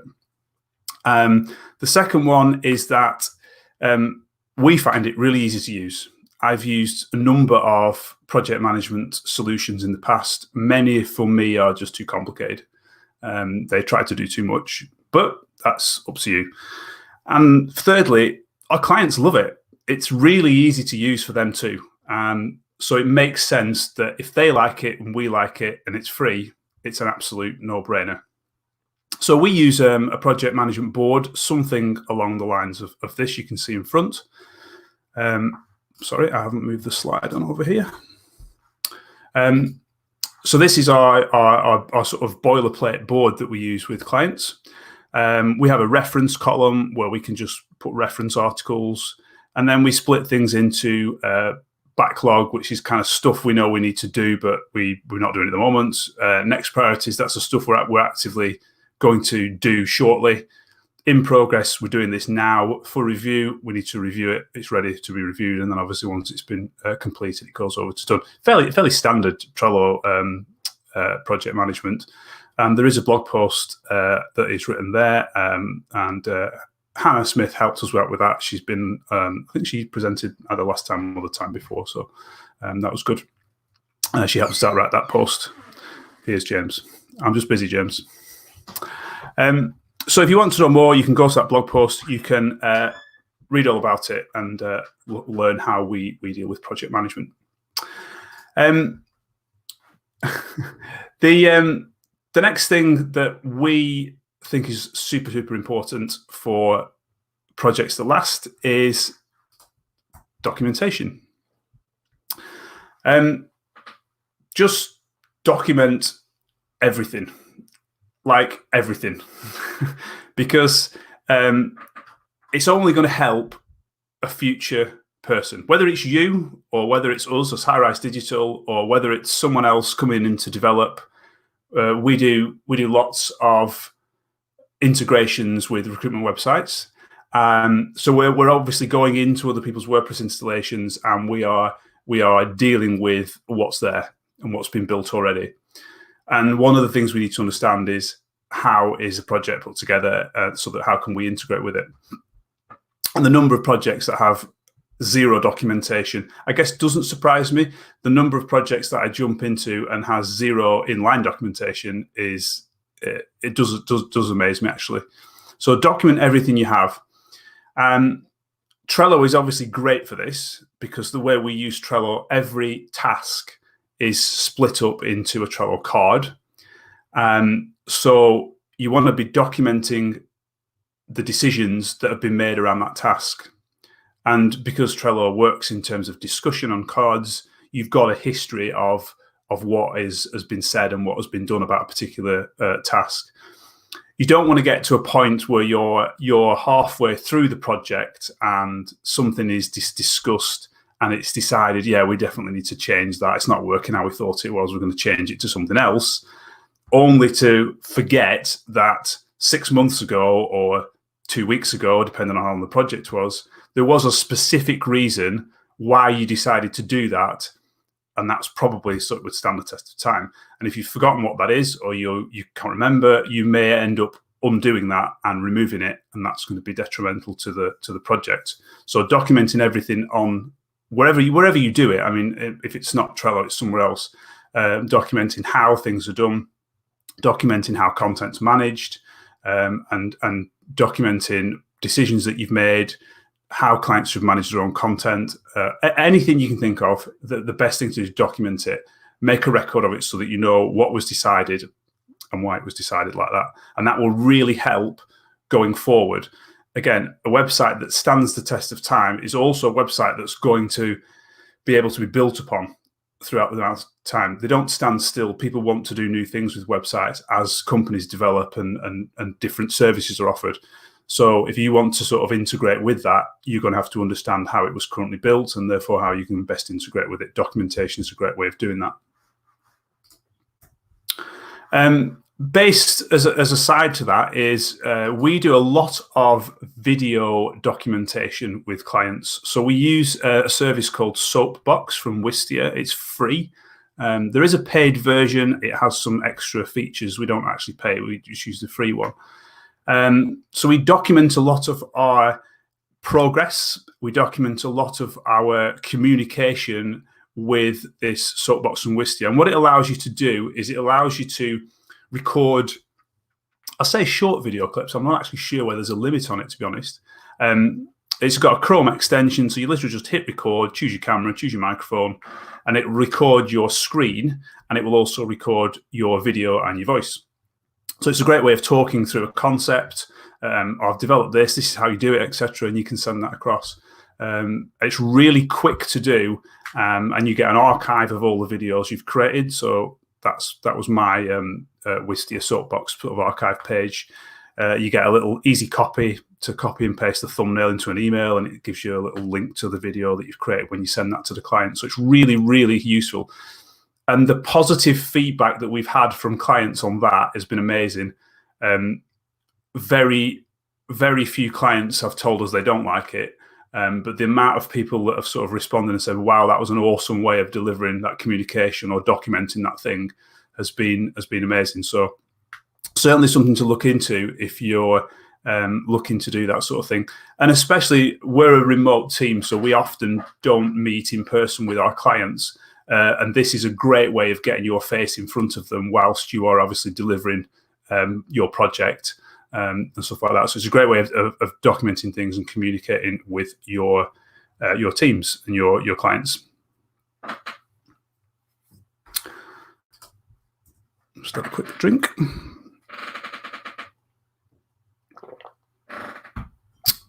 So you're probably all shouting at me like, what about documenting your code comments or commenting your code? And I couldn't possibly forget this because I am obsessed with commenting code. It is one of my real bugbears, is that people don't comment their code. And I'll have lots of other developers shouting at their screen when they're watching this saying, oh, it's just pointless when you've written a line. It's obvious what it does. What's the point in commenting it? But for me, it is a crucial process. As I said, if I'm jumping in on an integration with someone else's site, I could waste. I'm not wasting it because it's working, but and it's getting towards the solution. But it could take me an hour just to work out what something is doing in order to try and then integrate with it. Whereas if it was commented, that might be down to 10, 15 minutes, whatever the time scales is. But the point being is that if you comment your code, it's going to make it easier for both yourself in the future if it's you coming back to the project, and it's also going to make it easier for future developers should the client want to use them, and it's going to obviously therefore help make the website project stand the test of time, which is obviously important. So yeah, commenting code. I comment everything because for me it's free apart from the time it takes to comment, but that's typing a few words, and it's not only outlining what the code does, it's outlining what the code should do, which helps you work out when it's not doing something it should do because you know what the developer was trying to make it do. So for me, commenting everything is super important, whether it's PHP, whether it's JavaScript. I can't speak on behalf of sort of like CSS. I don't really do that stuff, but it makes sense to me that if you were doing something in CSS that looked a bit complicated, why not just stick a comment on it? I mean, especially in CSS and JavaScript, because when you compile it, it just strips out all the comments anyway. So you don't even have the overhead, the tiny overhead of having them in the markup. So yeah, commenting everything is, for me, super important. Moving on then, this is something I've spoke about several times at WordCamps. I think I've also spoke on this meetup. I think it was a few years ago now, actually. I came down to Cheltenham to speak about that. And that is writing extensible code. So what do we mean by extensible code? It's writing code that people can interact with easily without breaking it, essentially. Writing code that people can extend on and build up on top of without rewriting your code or breaking it. So this is also actually a lot of doing the simple things really well. So if, for example, your theme is using a function from a plugin, which is not highly uncommon, make sure you're wrapping it in function exists. So if this function exists, then let's do this thing. Otherwise, again, in the future, client or other developer or other agency or you might think, oh, we're not using that plugin anymore. We'll turn that off, and then site breaks and you can't do something. Whereas this, is making it stand the test of time a bit better. It's not going to break if things change in the future. And even if you think, well, it's not going to break, it means that someone doesn't have to come in and start removing that code and something like that. It is going to work going into the future. So yeah, things like function exists to make sure that things don't break. If you remove or change plugins, you might change a contact form plugin, for example. You might change from WooCommerce to something else, or from something else to WooCommerce, and then you have obviously problems with it. It also includes things like making things filterable to allow developers to change things. So if you're writing a query, then why not allow another developer to change those query parameters? Again, I've spoken on that. You can go back and watch that presentation and talk if you want to learn more about that. There's also an article on our blog about using filters and actions and adding actions in different places to allow developers to run pieces of code at different times when WordPress loads, or when this page loads, or when this plugin does its thing, or whatever it might be. It's certainly worth taking the time to do it. And once you get into the mindset of writing extensible code, it doesn't become I've got to rewrite this, or I've got to write it in a different way than I normally do, because you just normally write it like that anyway, and therefore that's what you do. So it's certainly something to try and get in the mindset of, in my opinion.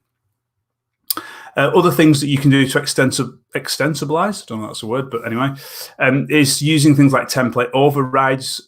Plugins such as WooCommerce and other ones do this. So it allows you to, we've got this template running, but actually I want to change it. Let's just dump this in our theme instead, and it'll use that one.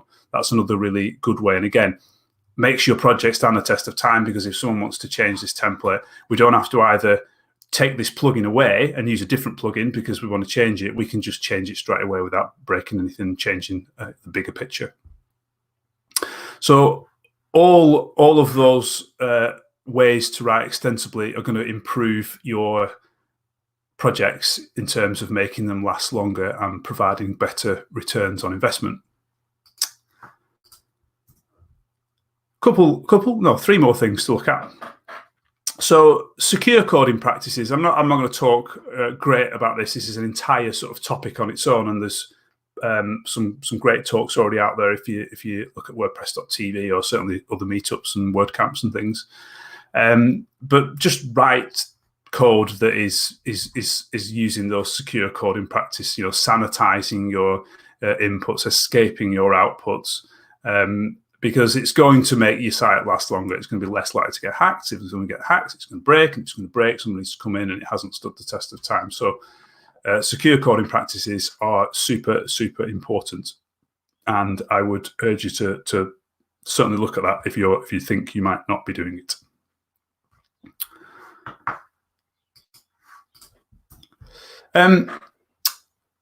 Do things the WordPress way. That might sound a little strange, so let me try and explain. I mean a few things here. I mean, don't reinvent the wheel when it comes to coding things in WordPress. WordPress has ways of doing things in core, and it's probably not always, but I would say 99% of the time best to use those ways, functions, for example, rather than writing your own. This is because WordPress, more often than not, until recently, tries to become backwards compatible all the time. And if WordPress changes a function that you've used in the future, it's likely that that's going to automatically work for you. If you've written your own version of that, perhaps to be more efficient or to do something slightly differently, then it might break. You'll have to go back and fix it. Website breaks, hasn't stood the test of time. So it makes sense to try wherever possible. And the majority of sites and the majority of things you will want to do will probably have a good solution in WordPress, and it's worth using those, as I said, 99% of the time. In addition to that, the WordPress way, if you like, the WordPress way of doing things, and the functions and classes and all sorts of other things that WordPress provides for you, they also do a lot more than you think they do. One example is if you're using the popular WP query, for example, to get a set of posts or whatever it is, WordPress handles a lot of the caching of that query for you and things like that. You don't need to worry about that as a developer. If you move away from that, you're going to lose the benefits that WordPress way gives you. So again, unless there's a really, really good reason that you need to do that, it doesn't make sense to sort of reinvent the wheel. It makes sense to try and adapt to that way as much as you can. Again, unless there's a really reason that you're stuck and you need to move away from it. So just try and do things the WordPress way.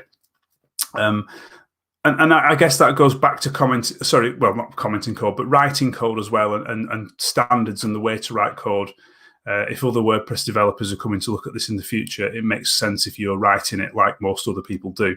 In my opinion, I mean, there's times when that might not be appropriate, but on the whole, I think that's a sensible approach. And the last thing is, we all use third-party stuff. So in the first talk, WooCommerce is a third-party tool. It's not core WordPress. And I would urge you to use tried and tested third-party tools. We all use them. There's no point in reinventing the wheel for bigger things that you want to integrate into a project. Sometimes it's tempting to say, well, this plugin costs this and this plugin costs 3 times as much. But the costs are usually tiny anyway for plugins in terms of the grand scheme of things. So it's always worth trying to stick to tried and tested third-party tools that we know are solid foundations and going to work well.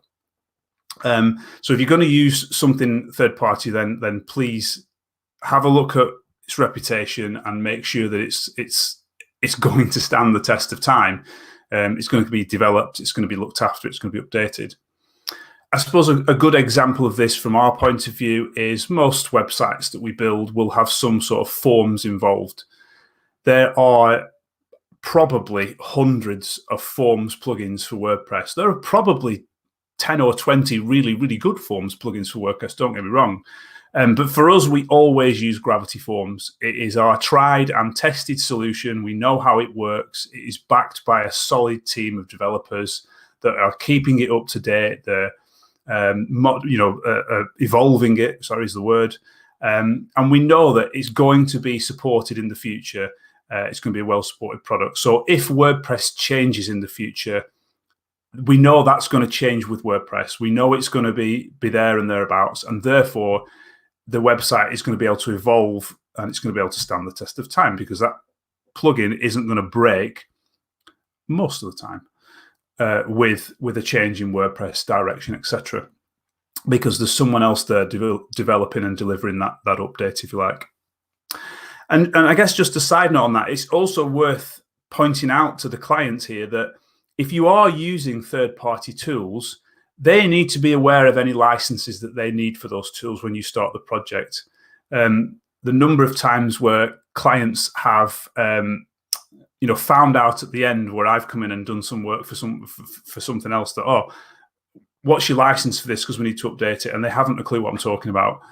It's worth mentioning that although while you're working with the client, you might be able to use your developer license, it's certainly worth mentioning that if in the future, you might need your own license for this particular thing. And again, they're not expensive in the grand scheme of things, but people don't like surprises. They just don't like, springing that on you in 18 months down the line.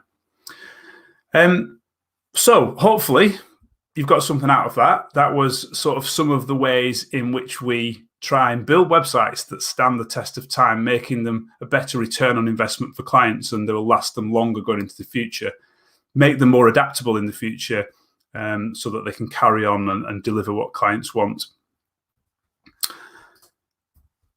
So I'm Mark. As you know, I'm the co-owner of a small agency with Keith Evan, High-Rise Digital. We're a remote team of 2, and we've been working with WordPress for a long time, probably about 12 years now. I'm also currently addicted to golf, as you can see from the picture, and I'm a keen runner as well, as the sort of Q&A at the start got you there. You can follow me if you like. I'm on Twitter at WPMark. I am on Instagram. You can follow my golfing exploits on Instagram at Techie Golfer. And if you want to follow us at High-Rise Digital, that would be awesome. And our website is there as well. If you have any questions, I will do my very best to answer them, but not necessarily. Thank you. Great. That was really educational, I think, Mark, and delivered very well as well. Thank you.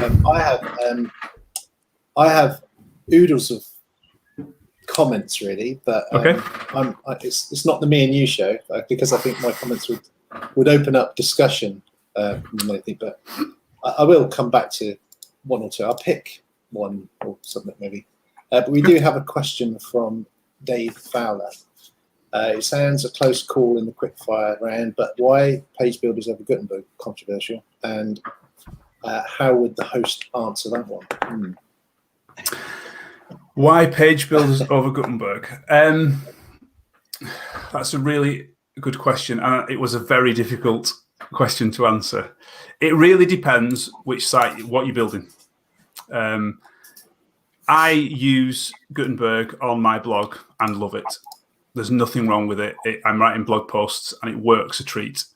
But if you want clients to build pages, then for me, a page builder at the moment is still winning for that task.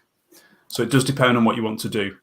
But whether Gutenberg will eventually get there it remains to be seen, in my opinion. But it is a close call.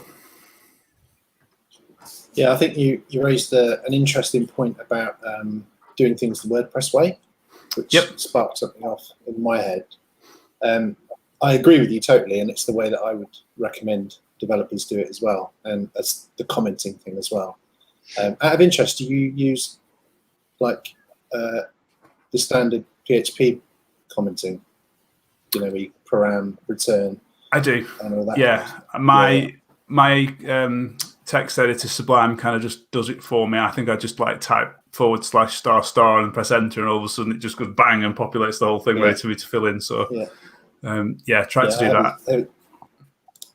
I have a similar thing. I think it's worth doing that because if you change an array into a string and you've said should be an array, you've got that trail of paper or that digital trail to know where you were, what you're doing.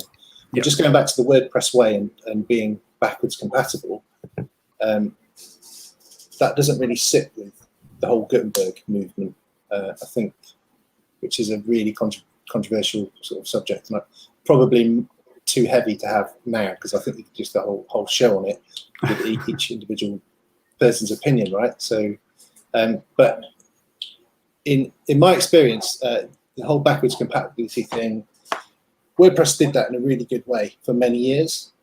Now they're on a ship that's sailing in one direction, and it's like, well, if it's going to, we've changed this. If it's going to break, test it, fix it. And I find that incredibly frustrating. So I would have to side with you as well on taking the page builder route. Also having experience trying to develop with native Gutenberg blocks as well, which is it's a budget in itself, really, if you're going to do it, if you're going to go that route. Yeah. I have a question, if I may. Feel free.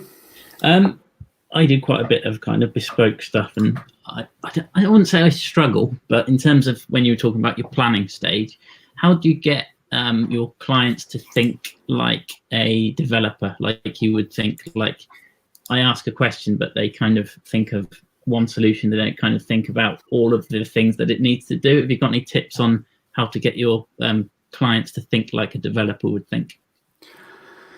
Or is that a tricky one to answer? No, it's a good question. I'm just trying to think of it. I think it comes down to the education part, in that I'm not trying to get them to think like a developer because they're not a developer.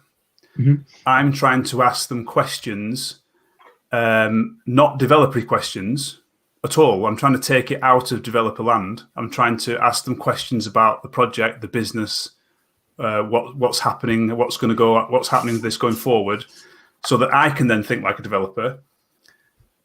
I'm then going to wear that around in my head, and then I'm going to come up with another question because I think, well, if I do it that way, that's going to happen, this is going to happen, and therefore I need to ask this question because that's going to have an implication to my next developer, and so on. So I'm trying to not ask them technical questions in terms of, because they don't know that, they're not interested in the technicalities of things really, because that's not their expertise. You're the expert to try and deliver that for them. So you need to probe them with questions that get you the answers so that you can do that in your head, I think. So it's trusting your own brain to yes, that you've asked enough questions to know what yes. you need to do to deliver it. So, and you probably will never ever ask enough questions. I think that's what I'm getting at. I think that's where I struggle. There's only so many questions you can. It's asking the right questions, I think, isn't it, as well, and things absolutely, like that. Yeah. And I'd always try and plan ahead. So we always have a project sort of planning call with the clients, and so sometimes we're on for like 2 hours. It can be a long process. As I said in the presentation, some love it and some get bored and they're not. They don't quite. And I understand that it isn't the most interesting thing. But before that, I'd always try and get as much information as you can from the clients so that you can have a think about in your head. What are those questions going to be? What do I need to know to get enough information so that I know how to at least proceed with building this thing as a higher overview, at the very least. But yeah, it's not easy. It takes time, and I'm not getting it right all the time myself. Don't get me wrong. But the more questions you ask, the more information you'll gain, and the better your decisions will be, I think. Sure. Do you think, in your opinion, that the client doesn't necessarily know exactly what they want? So by asking the right questions, you're actually extracting them to think. I think that's the problem. A lot of the time, I find that they don't understand how it works either. So you ask them a question, they're like, "I don't know," and then it's up to you to try and decipher what it is they want. Yeah, and I think in that aspect, there's two sorts of clients. There's the sort of clients that genuinely don't know, and you've got a problem then, because if they don't know how their business or project is supposed to work, what the model is for this to be successful, you'll never make it a success. It's impossible. And there's other clients that they do know, but they can't communicate it to you. And that's where you come in to probe them with questions and education to try and get what's in their head out into the open, so it is in everyone's head and it's the same. And that's hard. It's really hard. We have an interesting, just going back to the Gutenberg discussion, one from Ross. On the topic of Gutenberg, it seems to be changing quite rapidly. Agree. How are you catering for this in your client education, training, etc.? We haven't actually done a great deal with Gutenberg for clients. I'm just trying to think how many projects we've delivered. I think we've delivered 2 projects. With the one we delivered last week, actually, or yesterday, uses Gutenberg heavily. Other than that, we haven't really delivered an awful lot of it. So I think my short answer to that, Ross, is that we haven't really got into that yet, because we haven't really got to the stage where what we've delivered has changed. But maybe someone else can answer if they've got any experience in it. I have experience of. Karen. Well, I have experience of developing with it, and it's incredibly frustrating. So I'm at the stage at the moment where I'm suggesting to clients that maybe perhaps you want to be thinking about it. So I'm developing with it because I think it's probably the right way to go in terms of them having longevity of their site and it being future-proofed effectively. So the education thing and the training thing hasn't even happened yet because I'm still developing it. That's the point to that question. Yeah. But so Ross has added to that. So on a more general note, how is the evolution of Gutenberg affecting your thoughts on stability and longevity of sites you're building, particularly, I guess? But you're not doing that way, so. But you should have an opinion on it. So my opinion on it is that I swing one way and the other every day. So one way I'll be like, yeah, definitely Gutenberg, everything, we need to be using Gutenberg because it's the future and everything. And then the next day I'll be like, why are we using Gutenberg? It's changing all the time. It doesn't do what we want, blah, blah, blah, blah. It's really difficult. So I think we take it as a project by project basis. And the project we delivered yesterday, when we looked at the brief, when we'd asked the questions, when we'd got everything out the client, we'd actually got the designs as well, which was awesome because we knew what the designs looked like. It made sense to use Gutenberg because a great deal could be delivered with native Gutenberg. We didn't need to do much else. I think we've built, off the top of my head, 3 blocks for them that are not in, that are I think they're ACF blocks, but we've built 3 blocks because we couldn't deliver the design without those 3 blocks. If the answer to that had been we'd need to build 10 and we'd only be using 2 or 3 of the others, I think we'd have probably done it the other way around. So I think the answer to that is, at the moment, we're looking at what we need to do and trying to make, if Gutenberg is a good fit for it, then we'll probably do that. And I guess, going back to the last question, we'd then have to deal with the evolution and the education and the training further down the line. Yeah, there's a couple of conversations in both those questions, I think. But interesting, great. Thanks for that, Ross. Mark, I've got a question. Sorry.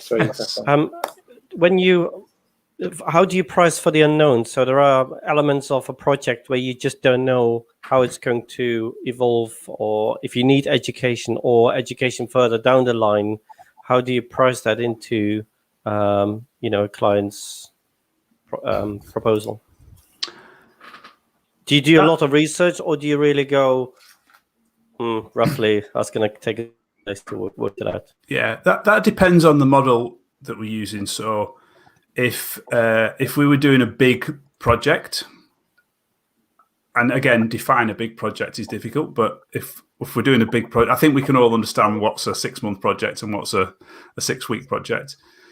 There would have to be a planning and discovery phase in the quote itself. So that would be a paid for task almost. You could argue it's always paid for, I know, because you're delivering a project, but it would be a specific task that is outlined that the client kind of knows with.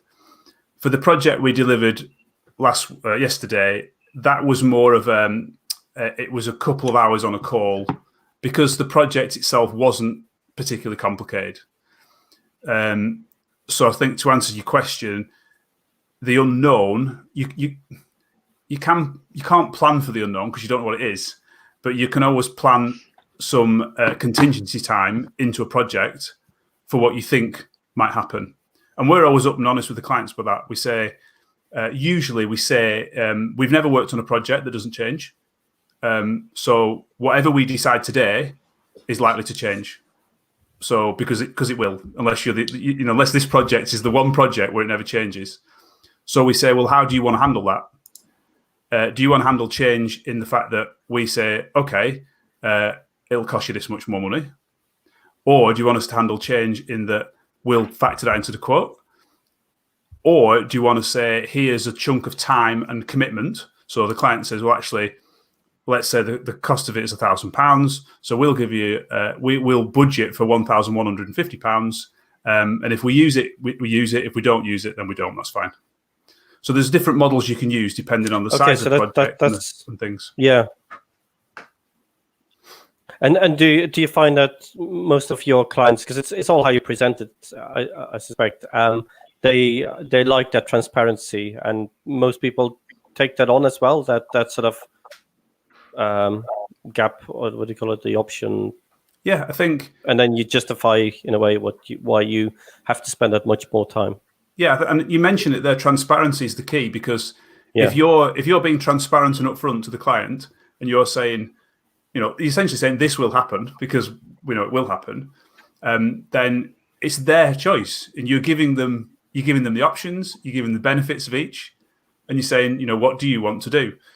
You can either have one option or the other, and they can make that choice. We'd obviously try and encourage them to make the right choice, because we want this to be a success. Like we've said all along, we want this to be, everyone wants it to be a success. So we want to make sure that they try and make the best choice. But I think transparency is key in everything, not just this decision, but in everything. Try and be as transparent as possible with everything that you do in that aspect. But yeah, it depends on the size of the project. It depends on what the project is, the timescales, etc., as to what that sort of contingency stroke planning for the unexpected might look like. But there's a few models there you can try and look at.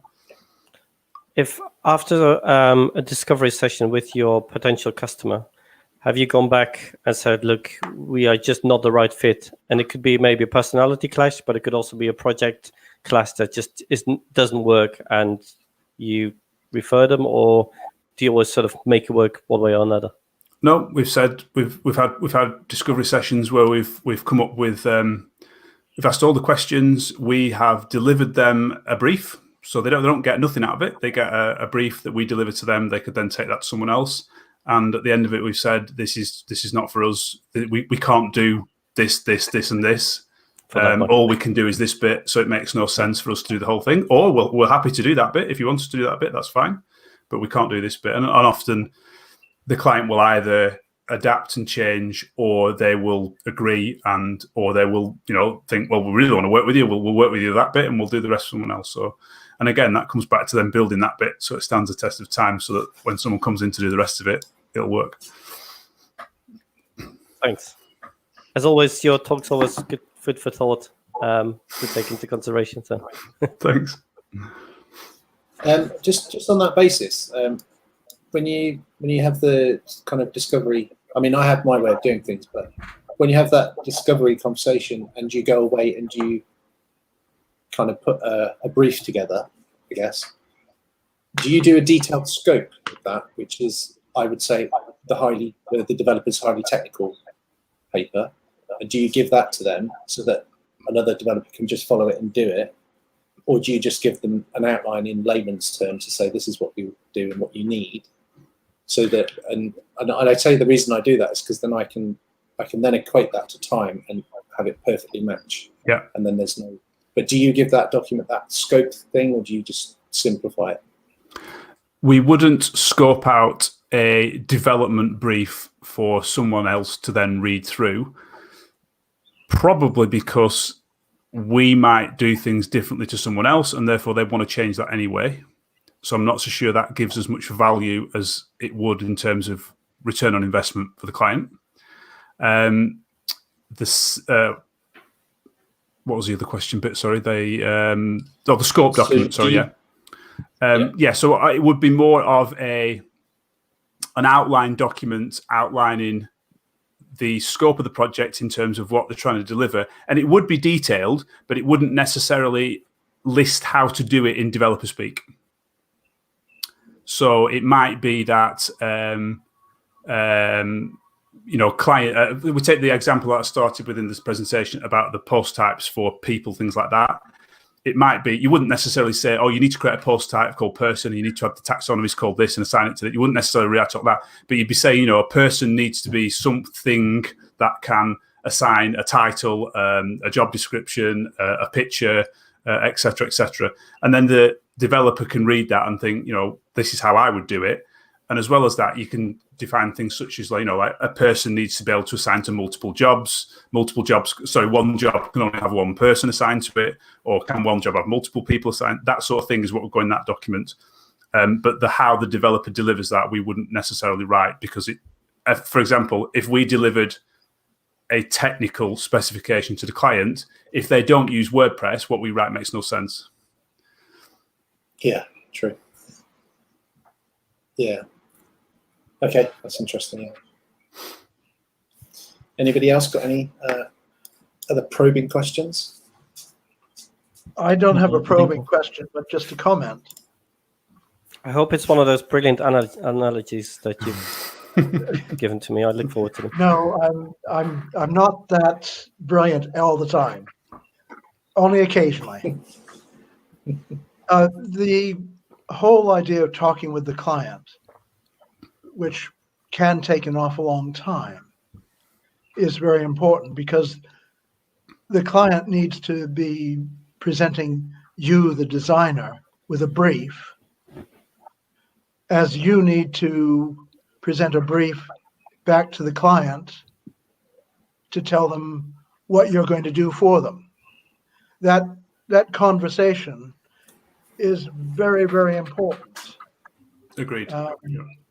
And we often lose that because people say, oh, I want a website.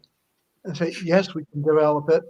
Oh, just do this, they say. And you do just that, exactly as they expressed it, and they're unhappy.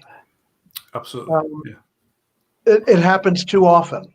Yep. Because no one has thought about the consequences, as you said, of decisions made at that briefing stage.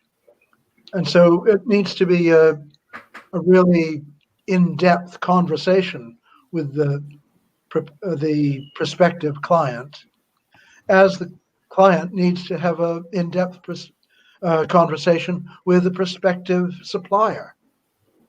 Yep. Yeah. Many people don't want to give that time and effort in something that is just a conversation. Yeah, and I think if a client is coming to us with with the largest project and they don't want to have that conversation, then there's just massive red flags there, because why would you not want to have that conversation? Why would you not want to spend what might be 5 or 6 hours getting this right, whereas spending a lot of money getting it wrong? It doesn't seem to make sense to me. So I think, like you said, those conversations are critical, and it's about them telling you what they want and then you telling them back what you're going to do for them, and then making sure those two things marry up again as well. It's super important. I think your phrase said it perfectly. Plan for success, not for failure, or something like that. Fail to plan and you're planning to fail. I think it was. I think it's quite a common, a common analogy, isn't it, for planning? So. Yeah, it is essential.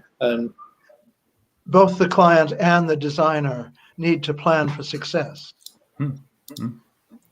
Yeah, exactly. So you both need to be singing from the same song sheet. Yeah. So I think, like Mark said, you should quite easily see those red flags or hear those alarm bells early on, and I think with cases like that, you just have to go with your instincts sometimes.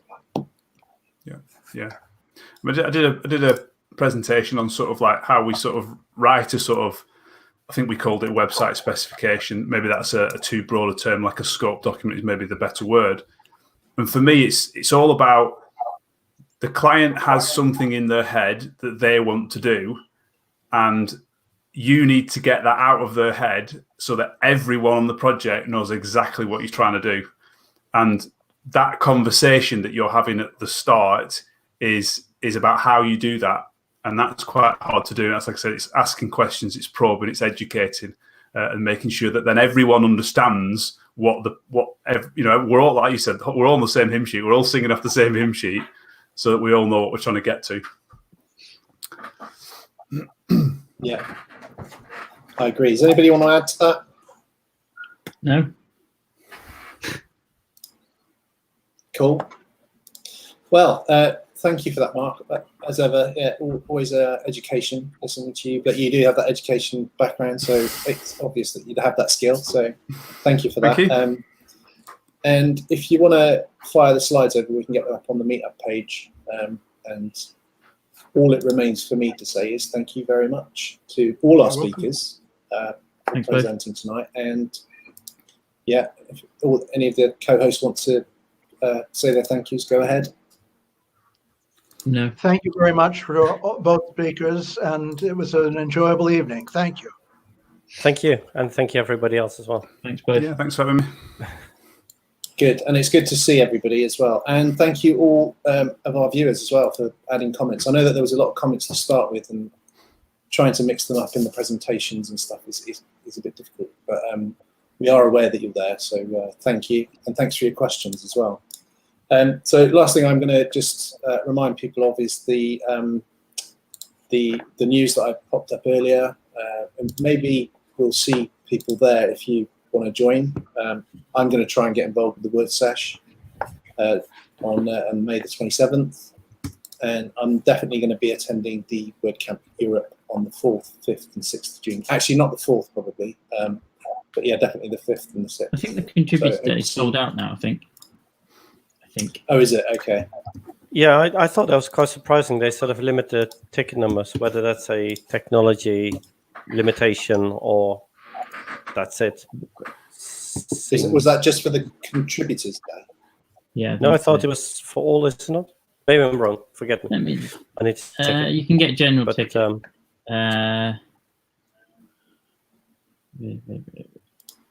Contributors day. Yeah, I think you can only get a general ticket by the looks of it. Okay. There's 1,500 remaining. All right. Okay. Because there was 27, so they probably released them in batches. And No, there's plenty of general tickets, but I think contributors they good sold sales out. technique, isn't it? Just say hello to Dennis there. He's been watching from Ireland. We met Dennis at a WordCamp, Manchester, I think it was. It was. And then we've Hi, bumped Dennis. into each other in Berlin, I think, as well. So yeah, good to see you, Dennis, and thanks for joining us. So yeah, unless there's anything else anybody wants to add to any news items, all I'm going to say is that we are going to plan for the next meetup in June, in the next coming week, so please keep your eye out. Other than If that, anyone knows any speakers that want to talk, send them our way. yeah, we've got a couple in the books, and I'm going to do some planning kind of before June, but we would definitely have something planned for June, without a doubt. So thank you, guys. Thank you. Yeah. I'm gonna shut Have a the good line evening. down shortly. Have a good Bye, week. everyone. Yeah, See you Bye, later. everyone. ciao.